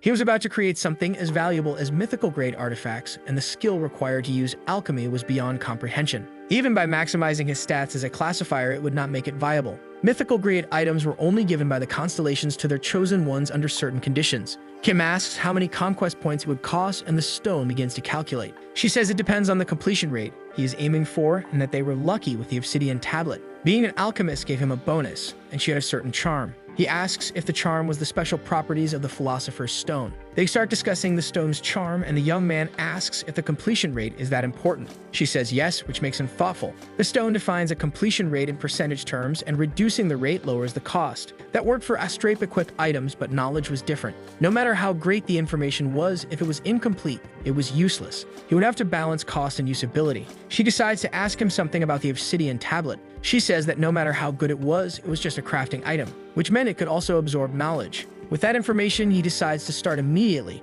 and the stone comments that he understands how synthesis structures work. His rate was exactly 10%, which for a player was enough. They talked about crafting items because the young man only knew a little from hearing stories. Reading the book, the girl asks the young man if he understands anything in that mess. She says that technique only works for the 10 levels of mastery in the celestial demon art, but her brain can't take any more. Since he was great at analyzing things, she asks if he can help figure out the sequence. In his past lives, someone asked him to decipher the celestial demon art. The text was only accessible to its hair, so he couldn't read it, but he knew it was divided into 10 levels. Logically, each level corresponded to 10% completion and would contain the instructions for the first level. That was the art that made someone high level with only 7 levels, so he planned to read and decipher it on his own. But if a philosopher's stone could absorb knowledge, everything would change. He wouldn't need to decipher it manually, only prepare his body, because human transmutation would take care of the rest. When he asks how much 10% completion would cost, the stone replies that it would be 5,000 conquest points. He is impressed by how cheap it is, and she says that later levels would cost a fortune because it was mythical-grade knowledge. She says they could learn the first star and then it should be enough, then asks him to start immediately. The system announces that the stone has requested 5,000 points and he accepts with determination. He begins to form the celestial demon art, merging skill with magic. Finally, he completes the replica he wanted. With speed and excitement, he asks the stone to absorb it immediately. While absorbing, Kim notices that the constellations are not reacting this time. Even after absorption, the stone says it feels like trying to grab smoke with his hands. At that moment, he starts feeling something strange, and looking at his hands, he sees everything blurry as if he were regressing. Kim ends up fainting and wakes up in an open environment. Beside him, there was a huge waterfall and trees all around. Surprised, he asks himself where he was. Behind him, someone starts talking to him. An old man sitting down asks how his body is. Standing up, he says he is fine, and the old man comments that it is not bad for a young man in these times. Extending his hand, he invites him to sit. Seeing this, the player is surprised. However, he is unable to walk as his body is instantly pulled toward him. Kneeling on the ground, he looks back and wonders how he got there so fast. He says he has never seen a constellation face to face. Laughing, the old man comments that he speaks as if he knows him. Kim says that the technique he mastered before coming here was the celestial demon art, so it was impossible not to know him. He says he couldn't have asked a more obvious question and introduces himself as the celestial demon constellation. The system congratulates him and his 5,000 points are recovered. That constellation was an entity, extremely dangerous. They would do anything to help him and warn him not to provoke it recklessly. If a critical situation occurred, he would be sent back to Earth, and he thinks about the system's warnings. The entity says that is just an excess of caution. Watching him speak, the young man thinks he looks like a professor or a student. He decides to ask if he is here because of his celestial demon art. The old man says young people are bold for getting straight to the point. He says his interest lies elsewhere, not in his technique. Then he asks who exactly he is. He asks what he means, and the entity comments that it is exactly what he heard. He thinks the old man is trying to determine how rare he is. Even Zeus and the black goat did not seem to notice his regression. But now, a high-ranking constellation like the celestial demon was asking him about it. Smiling, he asks if he is trying to play dumb and says he is not that ignorant. Right after, he asks how much he knows about him. Remembering everything the girl had said, he states that he knows the man seeks domination. He valued the survival of the fittest, similar to how things worked in the demon realm. Laughing, he says the young man is smart and concludes that he is correct. As he said, he always sought strength and walked the path of domination even before becoming a constellation. Kim notices his eyes change color. They remind him of the gaze he saw in his past life. That gaze should belong to a constellation in the same position as the celestial demon. The man shows satisfaction, but his eyes emit a different energy. The waterfall continues to flow and he feels as if he is sinking into emptiness. But strangely, he is not afraid. It feels oddly familiar. He says the young man carries the mark of his presence. Interesting, a mere mortal looking into the void without hesitation. He asks if he is still going to play dumb. Kim thinks this has to do with the title he obtained. When the old man looks intrigued, he reveals that his title is the one who receives the gaze from beyond. Upon hearing this, the entity bursts into laughter. He says Kim describes himself in very high terms. Kim asks if he already knew about it before. With a smile, he says he did. Without a reaction, he asks if the old man had lost it. The entity asks if the player is not an assassin. Then he asks if he ever stays quiet. Observing more closely, Simon says his intent is intense, but there is no need to be afraid. If anything happened, the black goat would not remain silent. Laughing, the old man says it is no wonder they have taken an interest in him, and it makes sense why he is being watched. He says he lost to that person and could add that it is why he is curious. He asks what part caught his attention and tells him to be honest. To his surprise, the entity says it took 1,000 years just to attract their gaze. Seeing his shock, he comments that he forgot a mere mortal wouldn't understand. He starts to explain but gets irritated by how much noise the system makes. Reading what the system wants, he says they will have to interrupt their conversation, calling him Young One. When the young man questions him, the constellation says that he is now his disciple. He has no problem with him mastering the celestial demon art. Turning around, he welcomes him and says it is an honor to see someone continuing his legacy. Since he is not an official disciple, he has a request to make.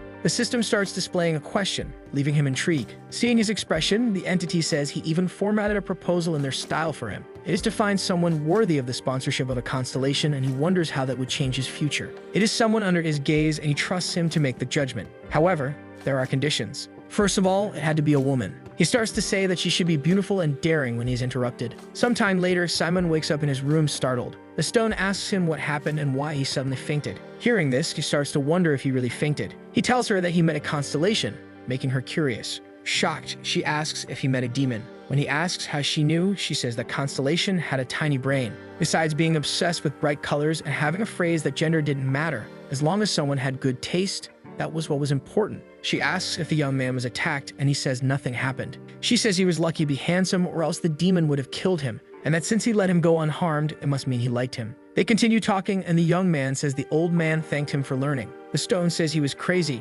just as the rumors said, and changes the subject, asking to finish the elixir. Getting up from the ground, the player agrees. She asks if she needs to subtly tell him the recipes. Already preparing the elixir, he says there's no need, and the stone tells him that every time he stirs the potion, the serum screams, as if asking what he was doing to it. The more he mixes the potions, the more the stone comments about it, watching closely. Sometime later, it is ready, but is a pill, not a potion. Since he didn't have a container, he couldn't make it in liquid form. Picking it up, he asks to check its status. The name is Bloodflower Pill, grade C, with a high chance of gaining demonic energy. Looking at it, he says is very well made. He is nervous since it has been a while since he made an elixir, but he couldn't believe he was able to extract options for permanent attribute increases to strength. It's grade C due to the poor ingredients, but the options were insane. However, there was a chance of not receiving the demonic energy, but that was true only for normal people. The first star technique of the celestial demon divine art was already fully present, so he only needed to use it correctly after consumption. After all this, he decides to take it. A massive energy surges through his body, and he decides to meditate. The system starts showing him the elixir's effects. When he opens his eyes again, he is no longer in his room, but in an empty space. Looking at a face that smiles at him, he says he has found it. However, it starts to disappear. Running, he tells the stone that he cannot let that happen. She is faster and catches it before it escapes. Panting, exhausted, he praises her as they had almost let it slip away. First, they needed to create the Danshin, and then the Great Celestial Circle. Holding the fugitive, he asks if he really had to create the Danshin. He asks what she means, and the stone asks if they even needed a Danshin. Thinking about it, Kim says he never considered that. The Danshin was a condensed form to store and use Kai efficiently. The stone asks why he was worried since he already had the best condensed form in the world. From mythical weapon synthesis to knowledge absorption, the philosopher's stone was worthy of being called the ultimate condensed form. Smiling at her, he says she is right and there's no reason not to use her as his Danshin. Indeed, it was much better than the traditional one. She says that even though he has learned the celestial demon divine technique, he is still an alchemist and shouldn't forget his roots. Steinman comments that alchemy changed his life, so he thanks her deeply for helping him realize that. Closing his eyes, the system emits a signal saying that the absorption of demonic energy was a success. But now the demonic energy was attributed to synthesis power, leaving him confused. Looking at his status, he thinks that this is what an attributed stat looks like. Looking more closely, he realizes that his stat is at 8. That affected his status and not just the display location in his window. His current synthesis power was 17, so for demonic energy to be 8, it was almost half of his synthesis power. Thinking about this, he decides to clarify a doubt with a stone. He asks if this means that his demonic energy increases with his synthesis power. She says it is similar to how it is influenced by his growth. After all, it is an attributed relationship. It wasn't perfect because rounding didn't apply, stats had to be even numbers. By simply increasing synthesis power, the demonic energy was copied. This makes the stone very excited for the next arena, and the young man enthusiastic. In the galactic arena, there were 100 participants, and it would start when all participants were visible. Seeing that it was a survival match, one of the players comments on how annoying it is. But you should be careful with his words, as survival was a common event even in higher ranks. Looking at the men in front of him, he calls them clients. He says that survival was the worst event for a bus service operation, and his party had already dissolved. They grow nervous, observing their surroundings, and one of them gets irritated for having paid 10 million for this. The man tells everyone to calm down and not pay attention to the chat. The rewards for survival were divided by ranking among 100 participants, and he says he will take them to first place. Smiling, he says their understanding is on another level, and they are right. The journey was expensive, but it would be worth every penny. They praise his skills, and the man becomes embarrassed by their open compliments. Then one of them asks how he will get them to first place, and another suggests forming a team. The two are shocked because it could be a problem for his reputation. But he tells them not to worry about that and that the map looked like an abandoned mine. If they hid, it would be difficult for others to notice their formation. It was a great idea because players at that ranking wouldn't have presence detection either. The man says he will eliminate everyone until only the 4 of them remain, killing them cleanly. Then the 3 would have to decide their ranking among themselves since they had paid the same amount and he couldn't interfere. However, while they were talking, a portal suddenly begins to open where they stand. A hooded man appears. Seeing him, the leader says this will be his first easy kill. He tells the others to hide in the back. Kim and the man stare at each other, smiling. The arena begins and the system instructs them to eliminate their enemies. It issues a warning that due to Simmons' achievements, his placement ranking period will end. They were closing his placement period with just this match, and he wonders if they wanted him to grow faster. Even before his regression, he had been stuck at level 1 and powerless. This time, if he was good enough, he wanted to climb, now that his magical inability had recovered and he had gained powerful abilities. This was a huge opportunity for him. Reading the panel, Kim realizes he forgot to turn on the broadcast. He believes he probably has no spectators at the moment anyway. At that moment, the constellations request to participate in the broadcast as well, so he decides to start. The man rushes at him to throw a punch, using his ability that causes a loud impact when it lands. His fists had almost reached diamond level, so there was no way to resist them. That was why he loved hitting the weak. But to his surprise, his opponent took no damage. He had stopped his punch with just one hand. With the other, Kim punches his stomach with force. His blow was so strong that the ground beneath the leader cracked as he slid back, irritated, calling him trash. People began sending messages asking what had just happened. Ironically, Kim says that the man seems quite skilled. Shocked, the player wonders if the man dodged his punch at the last second. Judging by his equipment, he looks like a fighter and is definitely not ordinary. His stone warns him that more people are appearing, and with that, he begins to understand the situation. Kim asks the man if he is a booster. Smiling, the man asks how he knew that, and Kim says he could tell just by looking. The group leader asks why he is speaking so bluntly, and Kim says he doesn't have to respect someone who carries others for money. He says that those who rank up without using their own skills and those who accept money to boost others are the same. Looking at him intensely, he adds that, to be more precise, boosters are even more problematic. Because of vermin like them, players in the arena suffer. He says the inhabitants of the Abyss were different because they had that attitude even knowing who he was. Seeing Kim's references and intelligence, the man laughs and wonders if he really intends to climb up. What the man wanted was to make him angry, so he starts to provoke him. Shaking the opponent's mental state was also a skill, and he thinks a rookie like Kim wouldn't understand that. He wonders if the other will dare to counter his surprise attack, and he swears to pay him back for that humiliation. Simon says it's obvious that he is using provocation in a lower-ranked match, and that's pathetic. But the man counters that it seems to be working. He asks again if Kim is angry, and with a smile, Kim says he is not. However, one of the spectators just gave him a mission, so it was hard to give up now. Laughing, the man says he underestimated him for receiving missions and starts mocking his rank. Unbothered, Kim says that they receive missions during the placement period. Using his ability, he says it should be incredible and launches an attack, leaving the other pleased, thinking his plan had worked. He clenches his fists with aura, believing he would be attacked immediately. The two confront each other and stand face to face. The fight continues with several attacks using aura and their abilities, dodging each other's moves. In the middle of the fight, Kim manages to land a punch on the leader's stomach. He spits out strawberry juice from his mouth in shock. Simon dodged all the aura attacks and found an opening, making the other wonder who he was, as he was not normal. His comrades become worried, and noticing he was being observed, he thinks he needs to put an end to it. The leader decides to face him with all of his power and uses his ability to run as fast and as powerfully as he can. But to his disappointment, Kim skillfully dodges his attacks. Smiling, the player asks if that was all he had. Then he says it's his turn and uses his ability to feint a punch. The punch was so powerful that his opponent was instantly sent flying. He and the fragments of stone that went with him crashed into the wall. He couldn't believe he was being defeated and wondered where the other got his strength from. The other players approach, asking if he was okay. Seeing their faces, he feels embarrassed about what happened. Calling him a bastard, he charges at his opponent. He yells for him to stop running and face him. Simon begins to invoke the celestial demon's divine technique. A great explosion of light occurs, lifting dust and stones around them. Seeing his power, the man becomes even more enraged.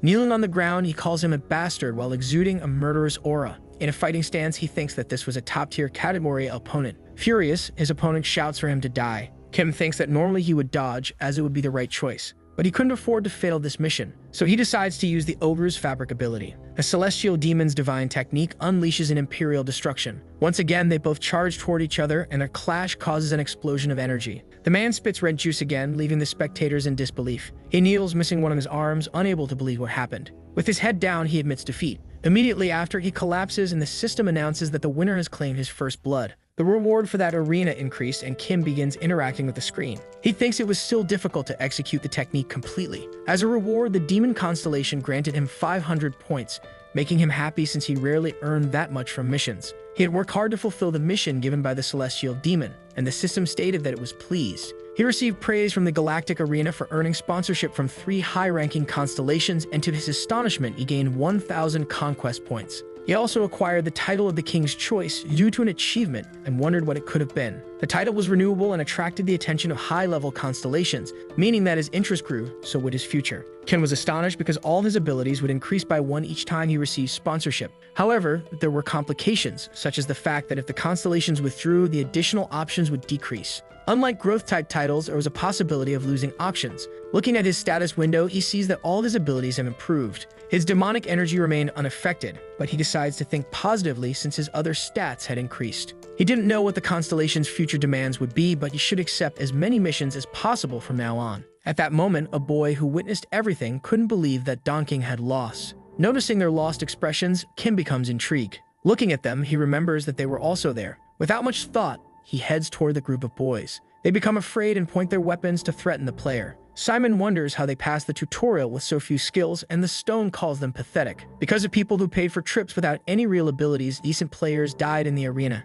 Clenching his fists, he uses his ability and approaches. With speed, he strikes the boys simultaneously. The three fall quickly and are defeated within minutes. Behind him, a man says that he is extremely strong, that his innate technique seems superior, and that he liked how the young man didn't go easy on the weak. Kim comments that he was misunderstanding, that this was the arena, and one shouldn't go easy on the weak. Smiling, the man says that's exactly why he liked him even more, and comments that many had superior specs but didn't know how to use them. Observing his words, the player wonders who this person was. This one comments that the world did not function solely on strength. Right after, he reaches into his pocket and hands him a card. Seeing it, Simon becomes intrigued. It was a business card from the continental province. He asked if the young man was a scout in China. The offer was meant for Donking because he was too valuable to be just a booster. He would do it if he started streaming again. Reading the card, Kim never thought he would see the continental province there. It was one of the top guilds in the world, rising to the top 2 when Zhang Huan became its master, and the stone warns that he should not get involved. He thought they might start making moves soon, but it seemed they had been hunting for talent for some time. The man says he understands his suspicion because he is aware of China's image in Korea.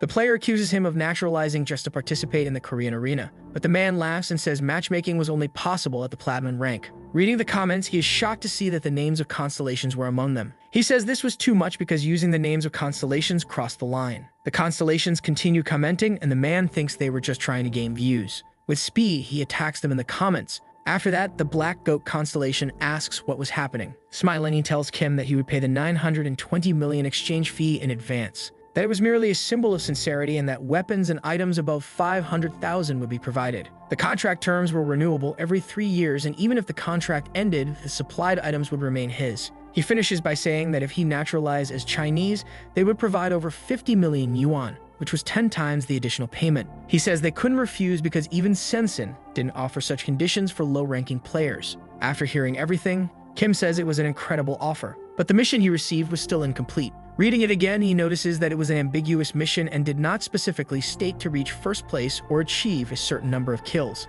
It mentioned flawless path, but in the end, it was asking to demonstrate capability. Seven thinks that subjective questions were generally harder than objective ones. He believes it will be completed when the arena ends. However, something behind him catches his attention. Looking at the man, he punches him hard in the stomach. Surprised and in pain, he spits out strawberry juice from the impact. Kneeling on the ground with his hand on his stomach, he wonders why he was rejecting the offer. Repeating the question and preparing his ability, Kim simply says it was nothing. He charges at him, saying he just didn't like the terms. Looking at the man on the ground, he knew very well what kind of person he was from his experiences before regression. He wouldn't be deceived again. Stretching his body, he says it was time to enter. The fighter in search of the diamond. He had lost to an unknown player using only fists. People start commenting about the player and where he came from. Donking was still streaming because the team needed to maintain precision. He tells people to calm down because the arena had ended and the boost broadcasts were composed of highly loyal spectators. He wasn't sure what had happened, but he was certain that the other guy was not from that rank bracket, and the chat agrees. They ask if there were hackers in the arena.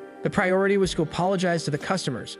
Normally, they didn't allow 100% refunds, but this was unexpected. Donking says the refund would be total, and people in the comments love it. Taking off his glasses, he says it was time to go and thanks everyone for watching. Shortly after, he ends the broadcast. The glasses are thrown forcefully to the ground, and he wonders how this was possible. To use Kai, one would need attributes of at least level 100 or be a prodigy like Kim Hyuk or Jung with innate talent. But a bronze or silver player shouldn't have appeared in that category, and he thinks he has never seen someone like that. Since reaching platinum, he had suffered all kinds of penalties just to face this humiliation, and there must have been some artifact or trick he didn't know about. While pondering, he remembers something. Kim had said he received a mission. Grabbing his phone, he starts searching for a broadcast. He wanted to know what kind of man he was. When he sees that the guy had no ranking, he is shocked. He was a novice who hadn't even finished his placement matches. With determination, he clicks to watch the broadcast he found. From inside a cave, someone was calling for help. Trembling, the man begins to question who this person was but doesn't finish his train of thought. All that could be seen on the screen after that was pure, well-blended strawberry juice. Shocked, he thinks it was impossible. That Kim's levels of martial arts were insane. Each attack contained both offensive and defensive movements with a high level of martial principle. Astonished, he wonders where he had learned it. Why was he so good at finding enemies in dark places? The map of the abandoned mine had a maze-like structure with occasional areas of complete darkness where there were no torches, yet he kept moving even in the dark zones. He wonders if that could really be from an unranked player. Looking at his phone again, he wonders why the 3 spectators watching were talking. When he types to ask if anyone is there, someone else responds. Curious, he wonders who that person was. The person says they didn't need a refund and that they had sent him a private message. Excited, he says that as expected of Round, he would definitely be verified. Relieved, he sits back saying he dodged a bullet in time. But at that moment, a message on his phone catches his attention. Reading it, he sees the names of the constellations. He calls them crazy and wonders how they could use the names of the constellations. He says they went too far and crossed the line, but all they do is send a question mark character in the chat. Smiling, he asks if they were just trying to gain views. He threatens them, and the black goat asks what was happening. He gets even more irritated because they were swearing and using the names of constellations. In the game, Simon defeats another player. He wonders if that would be the end. He was in first place in the arena with 20 kills. He knew that with that score, he would stay in first place if he remained calm. However, the mission he received at the beginning was still incomplete, and he wonders what was missing. Reading it again, he notices that it was an ambiguous mission and did not specify reaching first place or achieving a certain number of kills. It mentioned flawless path, but in the end, it was asking to demonstrate capability. Simon thinks that subjective questions were generally harder than objective ones. He believes it will be completed when the arena ends. However, something behind him catches his attention. The system states that the Light Owl's body fabric was at 13%. Above him, several crystals were glowing. He needed to get closer and take a look, so he used the Black Panther's fabric. Picking one up in his hand, he wonders if it was silver ore. The Philosopher's Stone asks him if that was the thing. Kim is confused, but it insists that he knew what it was. Trying to guess, he opens his status window. The stone asks if he was correct. Excited, he says yes. Cheerfully, it tells the young man to run and grab the crystal. Picking it up, he thinks he never imagined they would find that in an abandoned mine. First, he needed to finish the arena, and then he would verify it properly. But in front of him, a system message appears. He realizes he left his broadcast on and had accidentally granted manager privileges to 3 constellations earlier. Reading the notifications, he is shocked to see that people were arguing with the constellations. The goat started banning everyone in the chat, and Zeus praised it for doing so, leaving the young man wondering what was happening. He hadn't expected the situation to escalate like this. He only gave them permission to maintain the King's Choice title. But it turned into a keyboard war. Seeing what had become of it, Kim sighs. They had banned 1,000 people and even more were joining because of the drama, so he decides to deal with the constellations first. The person who started it was the guy he defeated, and then Yam agreed with him. He was trying to ignore it, but donking spectators arrived and the level of criticism increased. Looking at what they were doing, he sighs again, saying he couldn't let this continue. If a constellation intervened before the regular arena started, the galactic arena would not remain at the top ranking, but he couldn't ignore it. It could lead to a drop in statistics, and there were only 4 attributes for strength, agility, constitution, and synthesis power. So he wonders what his approach should be. He asks the black goat to stop and says he will reopen the chat with manager permissions, telling it not to pay attention to the comments. The goat says it didn't care about humans and Kim thanks it for worrying about him. The constellation becomes embarrassed and accepts the young man's terms. The other 2 laugh and the player feels relieved that they got past it. Walking, he says he would prefer that his existence remain hidden for now. Even national power was evaluated based on a single player chosen by a constellation, and it was too soon to fight against those who had not yet received a ranking. Typically, there was a mindset to destroy what could not be obtained. It was human nature after all. Kim was thinking along the same lines. That's why the matter of the constellations had to remain a secret. Then he decides to ask them a question to see if they agree with his opinion. With everything resolved, he decides to turn the broadcast back on. The chat was talking when they noticed that the stream had returned. He tells the viewers that there was a small misunderstanding, that the managers were trying to prepare something for his old self but got caught up, and he apologizes. Reading the new comments, he is happy that the atmosphere has improved. Among them, he receives his first donation and a message encouraging him to continue streaming. To his surprise, he also earns an additional 100 conquest points. Excited, he thanks the donor. Although Constellation sponsorships would be significant in the long run, donations and viewer interest were crucial. The system informs him that he has reached the goal of 5,000 viewers. Along with it, he gains 500 points, and if the stream continued to grow, he could earn conquest points regularly. He tells the audience that they will start again and to be respectful because he had disabled the chat. That afternoon, Simon arrives at his apartment. He thinks that having an access device was definitely more convenient. He had completed the Celestial Demons Constellation mission, and among them, several other achievements started appearing. The rewards were incredible, and he leveled up 5 times just from the leveling test. The Philosopher's Stone increased by 3 levels. That was like gaining 8 levels of experience. At that moment, people started talking again about the arena and the mine. Thinking about it, he realizes he doesn't have a proper waiting screen for his broadcast. He says that since he recently started streaming, he would prepare a waiting screen soon. People start giving him ideas and he feels embarrassed, but thanks everyone for their support. It was unbelievable to think that this day had come for someone who was magically inept and expected to live as a level 1 forever. With a smile on his face, he thanks everyone for watching his inadequate stream. He decides to end it there and says they will see each other in the next broadcast. Everyone says goodbye and the stream ends. Sitting on the floor, he says that it was addictive and the stone warns him not to get addicted. Stroking it, he tells it not to worry, but it insists that it was serious. Opening the screen, he decides to check something. Looking at all the notifications, he realizes that he wasn't directly placed in Platinum rank. Even though he recorded incredible results in each match, there were only 3 games, and considering the Platinum ranking standard, he shouldn't be placed there. Looking at the screen, he notices that the adjustment was taking too long. When it completes, selection screens appear with options to choose from, but option 1 was better, so he decides to click on it. Except something catches his attention. In option 1, he would gain an additional 10% experience and rewards, but he is intrigued that there's a follow-up option. It was a choice that was actually a penalty for anyone who looked at it. The arena must have had some kind of intention. His stone asks why he is hesitating and says he needs to check it quickly. He starts wondering if the system had a reason to force him into the silver rank. He takes out the mithril ore, which was S rank. Even though it was light, it surpassed steel. Kim asks the stone to evaluate it, and it asks if it was necessary since all the information was already on the screen. He says there was something he wanted to check. The stone agrees but says they would need to use some synthesis power. Reading the information, he discovers that the ore was an entry item just as he suspected.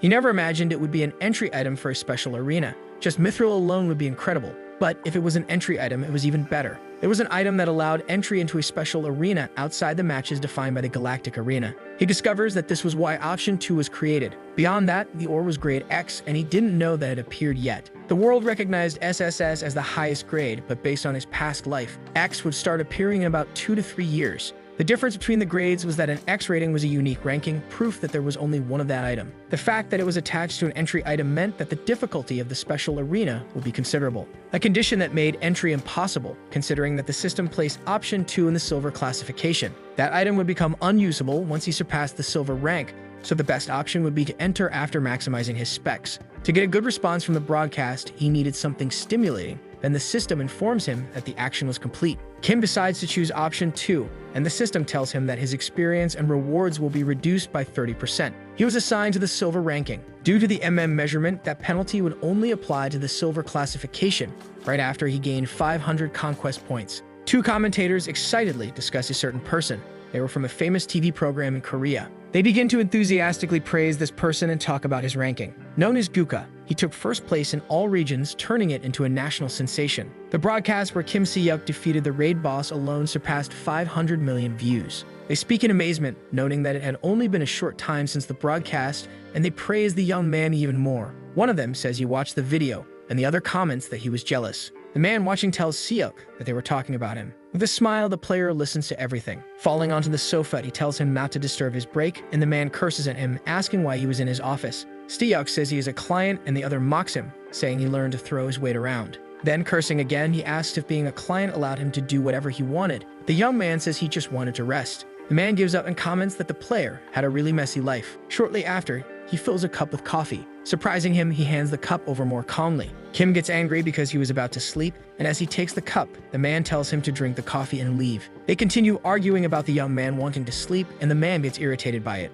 Smoking a cigarette, he finally says he gives up. Then he throws an envelope onto the table, surprising the young man. Si-hyuk asks what it is, and the man simply responds that it was something he requested earlier. Reading the papers, he asks if he had really researched that. Carefree, the man says that even though he was treated like a dog, he was a big boss in that area. Laughing, the young man asks why he talked that way and when he had ever treated him like that, and angrily, the man tells him to make a request instead of an order. He says that the rich were always the worst, and the young man comments that he shouldn't feel bad since he paid for everything with AP on the last request. Flicking the ashes from his cigarette, he wonders if the player was completely oblivious. He comments that what he wanted was money, and if he still wanted AP, he would still be in the arena instead. Kim says his offer still stood, but the man tells him to stop because aligning with him would only ruin his image. The young man remains silent for a while. With a strange aura, he comments that he could get rid of anyone who said anything. That statement puts the man on alert, but soon after, he smiles. He asks if he wanted to wipe out the entire Korean association and says that despite his appearance,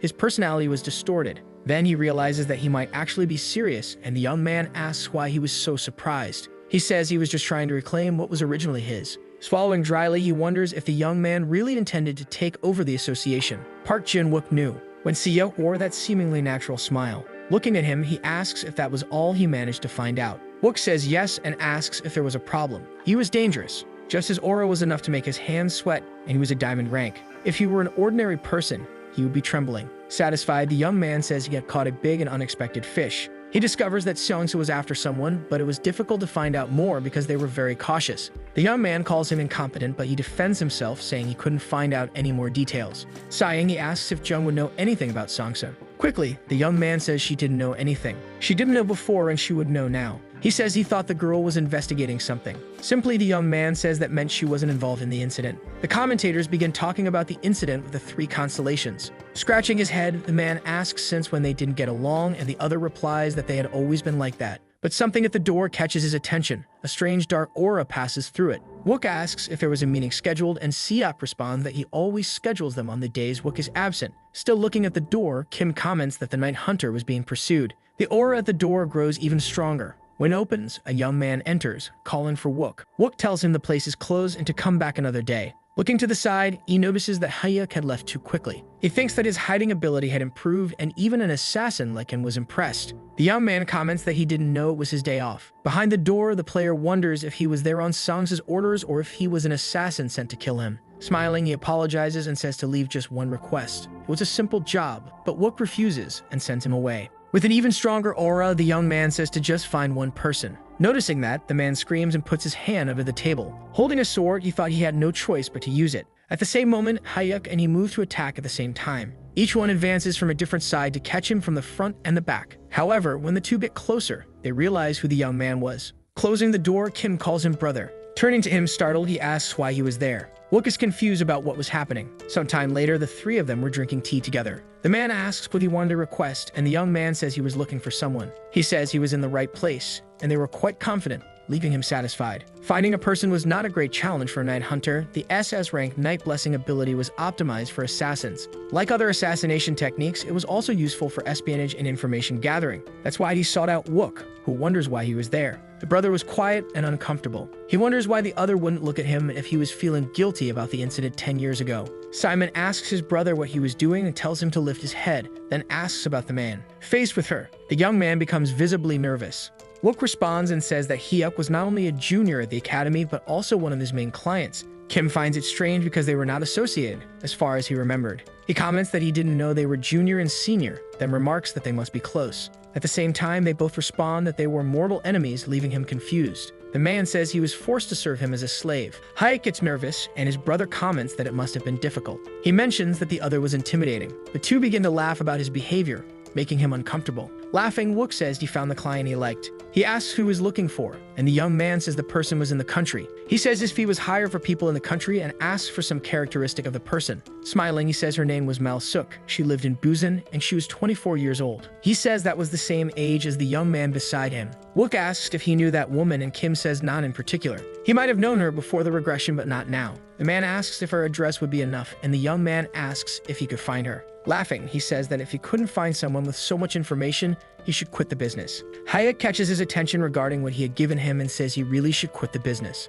He asks for just a few days to find her, and the other asks about the payment. Wook starts saying that he had a lot of information, so it wouldn't be difficult, and besides, he liked him, so he would do it for free. Kim says he couldn't accept because he was diamond level and couldn't use so many abilities for free. Laughing, the man says he was very different from his brother, who always wanted things for free. Then he says he would charge his brother and ask the other what he thought about it, but he just turns his face away indifferent. Simon comments that he couldn't let the other pay for his request, and he responds that he had money and could. Kim wasn't okay with that, and it wasn't about money. It was about relationships. Wook says he wasn't a one-time client, and the other comments that he would like to have a long-term relationship with a night hunter. The man asks if he was refusing free service because of that. Then he says that made him think they were really connected. So the young man asks if they could cover the fee with a different condition, making the other interested. He comments that he knew the other had been buying high-quality materials recently, and asks how he would pay. Simon asks him not to misunderstand because he didn't mean anything bad. He simply thought he could help him. The hunter is confused, and the young man begins to explain. Despite his diamond-level abilities, Park suddenly retired from the arena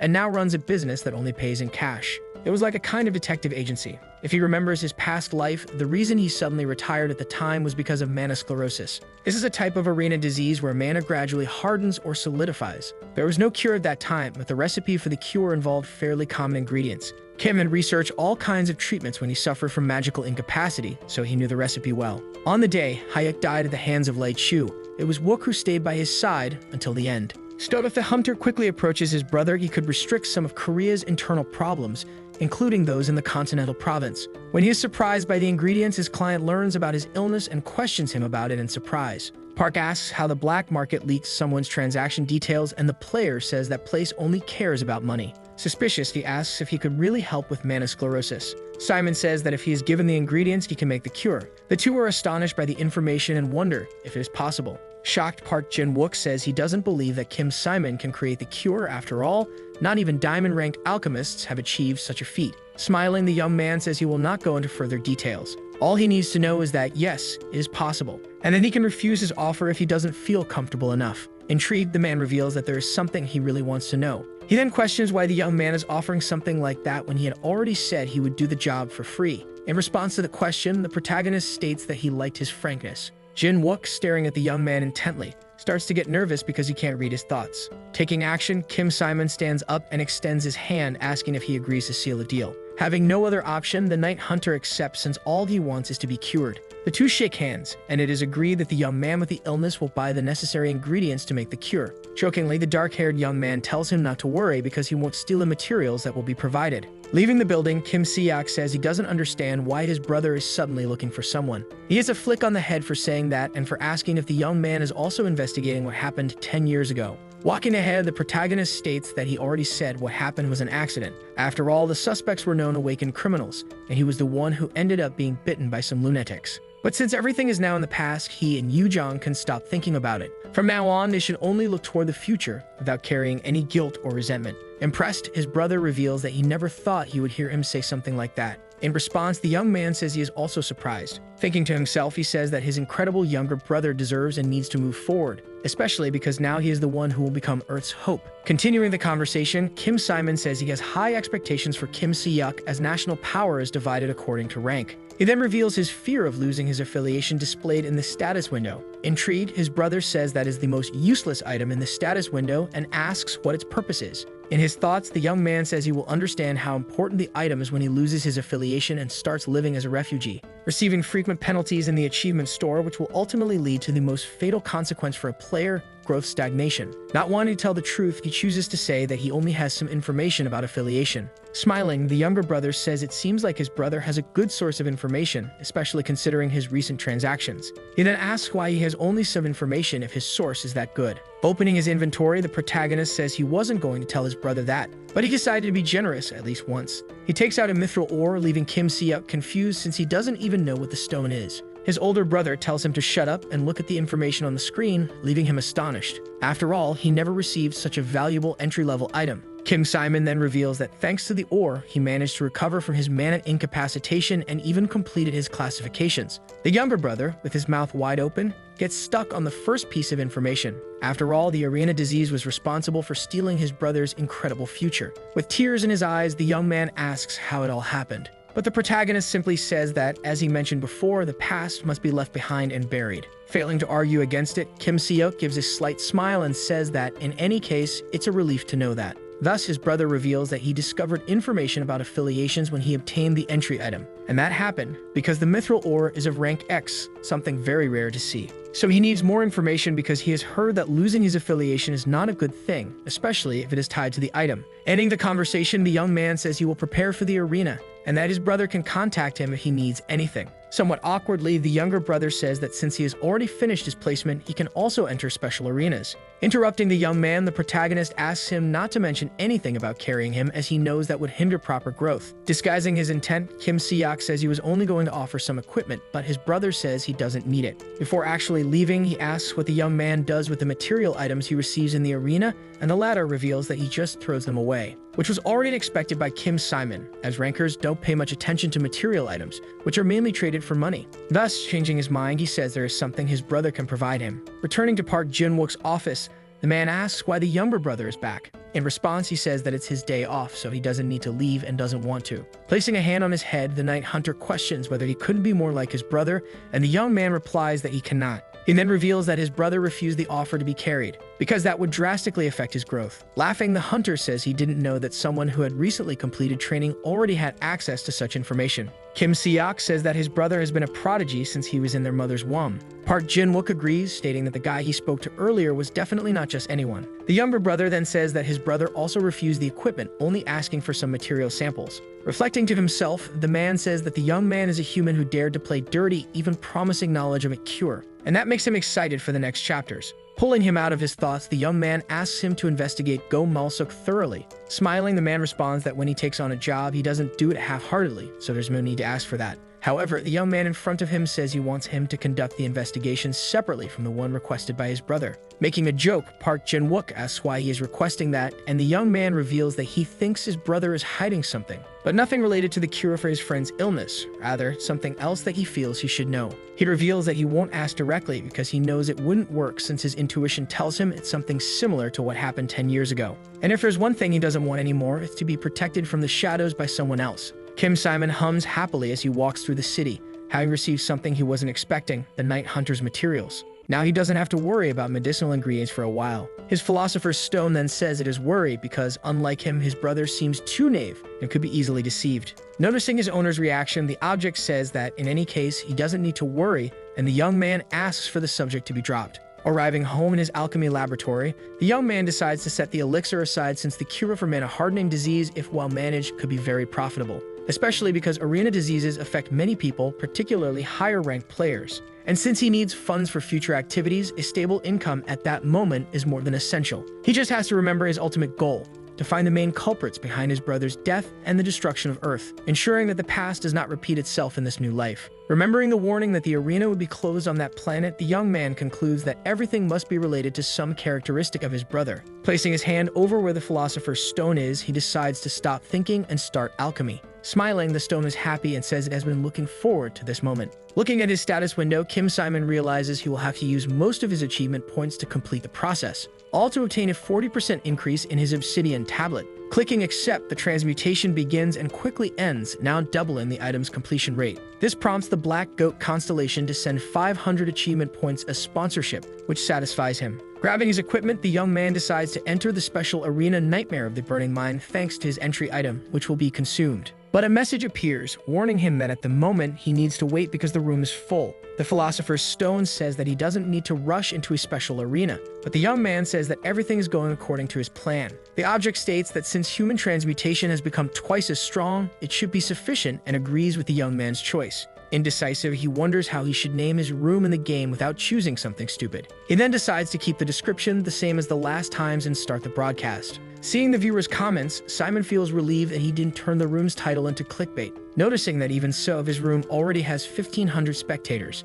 Speaking to the audience, the young man explains that, unlike usual, today he will enter a special arena, which means you won't be able to follow the chat and see what they are saying. Without saying anything else, the young man grabs his oar and begins the trial, where he must survive the nightmare of the mine. As he starts walking, Simon confirms that, as expected of a special arena, there are no clear objectives. It is necessary to understand some abstract hints to complete what is needed and earn rewards. Stumbling into a wall, he cannot feel any magic, nor can he detect anything in the air. Analyzing the arena's name, he concludes that something like a nightmare must have happened there. Or perhaps there is an entity that causes horrible nightmares. Suddenly, a very loud crash happens, drawing his attention. Turning to look, the young man sees a massive fire draken wielding an axe. Quickly understanding who the nightmare of this place is and why the arena has that name, since the creature only appears in gold tier sections or higher. In the chat, people are in disbelief and the constellations show irritation and displeasure, leaving him confused. The monster roars and furiously charges into the attack, not even giving him much time to think. Feeling confident, the protagonist smiles and prepares to snap his fingers and start the fight.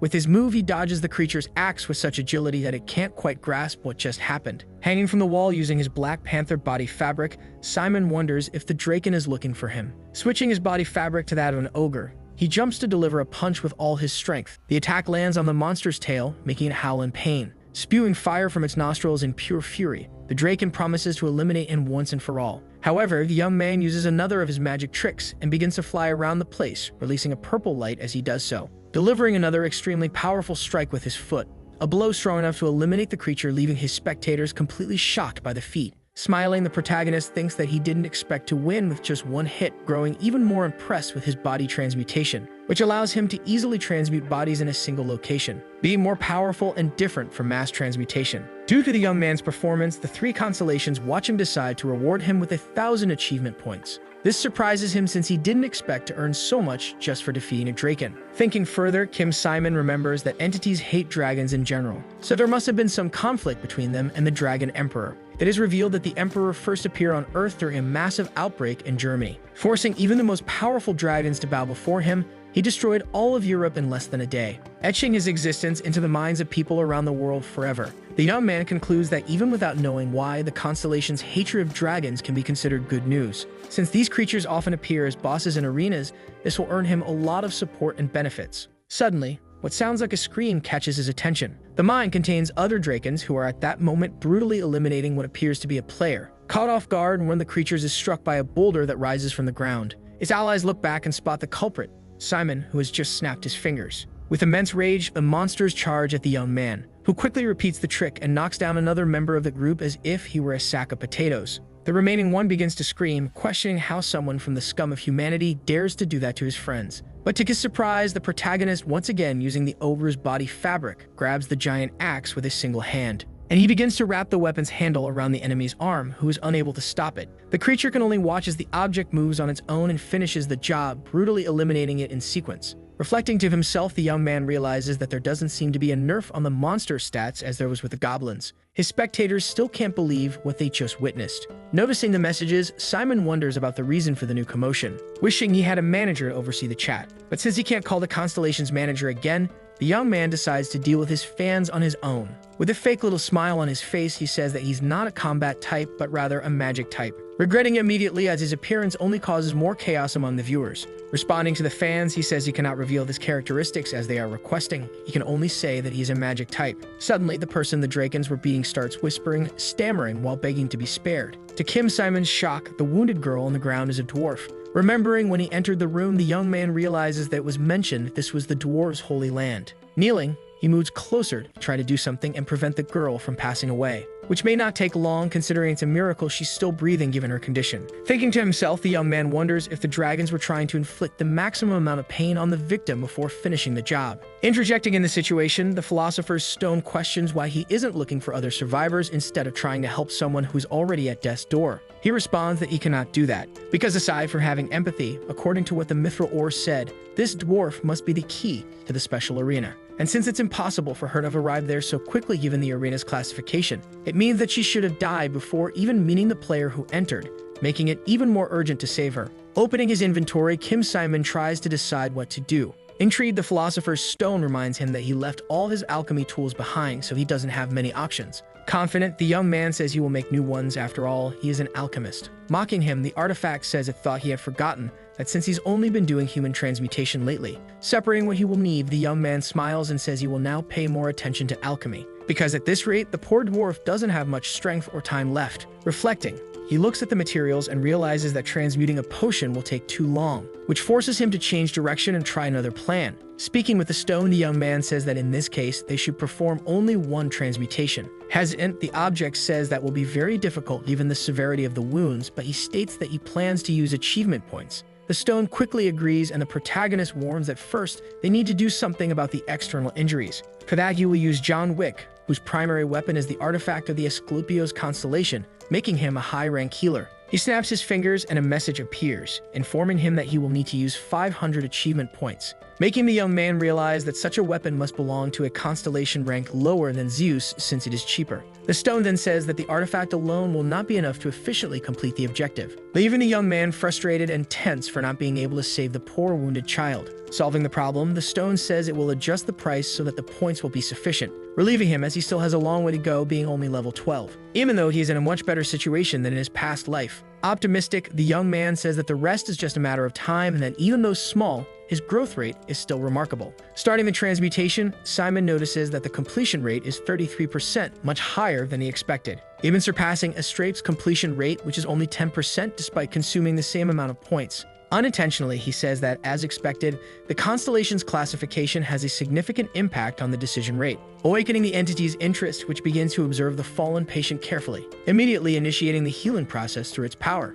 A bright green light emerges and the wounds disappear as if they had never existed. Amazed, the young man just watches and feels happy to finally be doing what he saw in the broadcast before the regression. The weapon begins to disappear from his hand, and even knowing that there will be no return, Simon thinks that it was the right thing to do. Once again, the spectators go wild witnessing such a magical event. Still on the ground, the young girl begins to open her eyes and regain consciousness. She is shocked to see a human standing right in front of her. With her hands on her head, the girl starts to remember what happened before she blacked out. Trying to calm her down, the young man tells her that she is safe now, but she asks what he means by that. Standing up, the young girl sees the fallen creatures and asks if they were all defeated. In response, the protagonist says that he took care of all the monsters nearby, making the girl run to hug him. Clinging to his legs, she starts crying and begging for help, leaving the young man completely stunned and unable to react. After the initial panic, the two now venture together into the vast and dark mine, feeling the weight of the oppressive atmosphere surrounding them. As Simon moves forward without hesitation, he eliminates all the enemies that appear along the way with his full power. The scene impresses his new companion, who is completely shocked to witness such immense strength being used against gigantic and terrifying monsters.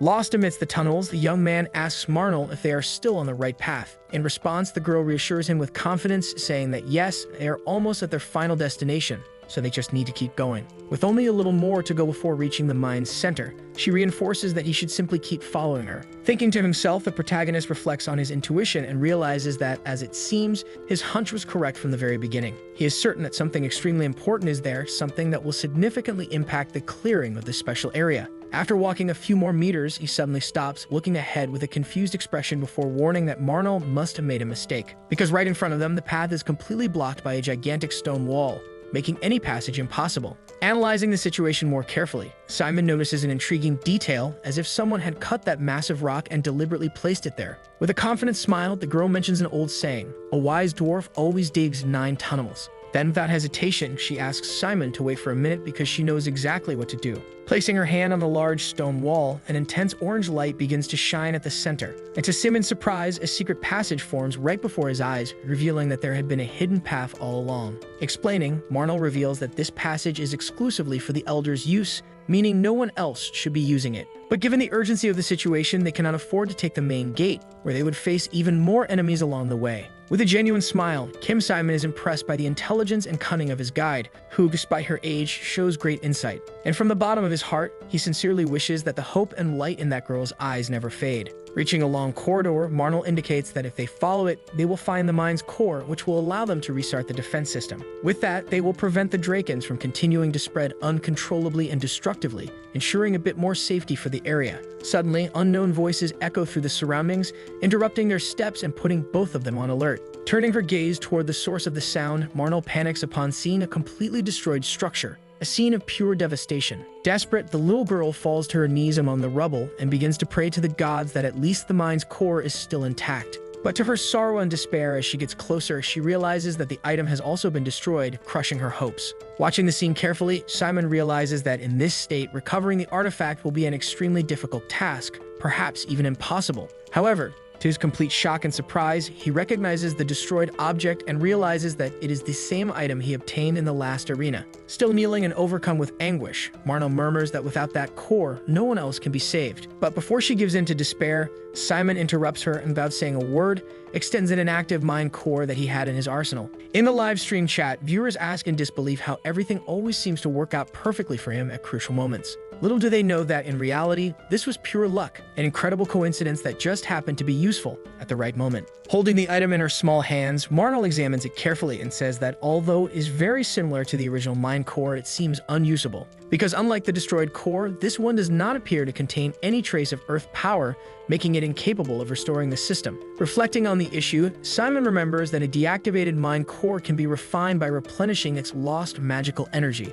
So since this one specifically requires Earth power, they just need to find a way to recharge it with that energy. Opening his status window, the young man notices that at that moment, more than 8,000 people are watching his live broadcast. This means that in addition to progressing in the mission, he is also achieving great success on the platform, securing valuable rewards. Suddenly, the Production Association sends a notification informing him that he has just received a reward of 100,000 achievement points. With this, his ranking rises to silver level, a significant milestone in his journey within the game. However, focusing on the mission, Simon remembers that he is still inside the arena and needs to get out of there before celebrating. Turning to Marnol, he confidently states that he can restore the core as long as she takes care of the other necessary device for the process. Determined to fulfill her part, the small girl says that the Earth power engine was not completely destroyed, so she will be able to restore it to some extent. For that, she just needs to retrieve a few specific tools, ensuring that the device can operate properly and fulfill its function. Meanwhile, Simon decides to ask the Philosopher's Stone if it is possible to restore the core using alchemy. To his surprise, the stone responds affirmatively, explaining that all he needs to do is use his transmutation power to recreate the lost energy in the core. Shocked by the response, the young man asks if that can really be done, and the object confirms without hesitation, affirming that it is indeed possible to convert common energy into earth energy, and that he will quickly learn the structure of this power, as it is something simple. Suddenly, intense flashes of yellow light appear all around, enveloping the core, which begins to restore itself right before his eyes. With everything completed, Simon discovers that the item has a self-recovery system, which is why it is used as a power source. Meanwhile, Marnol, with her large tool in hand, begins working on her part of the task. Noticing that the young man is watching her attentively, she turns and asks if there is anything else he can do to help. But when she sees that Simon is holding the fully repaired core, the young girl is left completely speechless, unable to believe what her eyes are seeing. Marnol states that she will finish everything soon, and Simon, smiling, comments that with all that strength, not even the Drakens would be a match for them. He then asks where he should place the newly restored artifact, and the girl responds that it should be inserted into the hole located in the center of the engine. The young man obeys without hesitation, and as soon as he fits the core in, an intense light bursts forth, illuminating the entire area and making the dude's hair stand on end. So the video ends here. If you don't want to miss the next part, activate the notification bell, and see you next time on Tob's channel.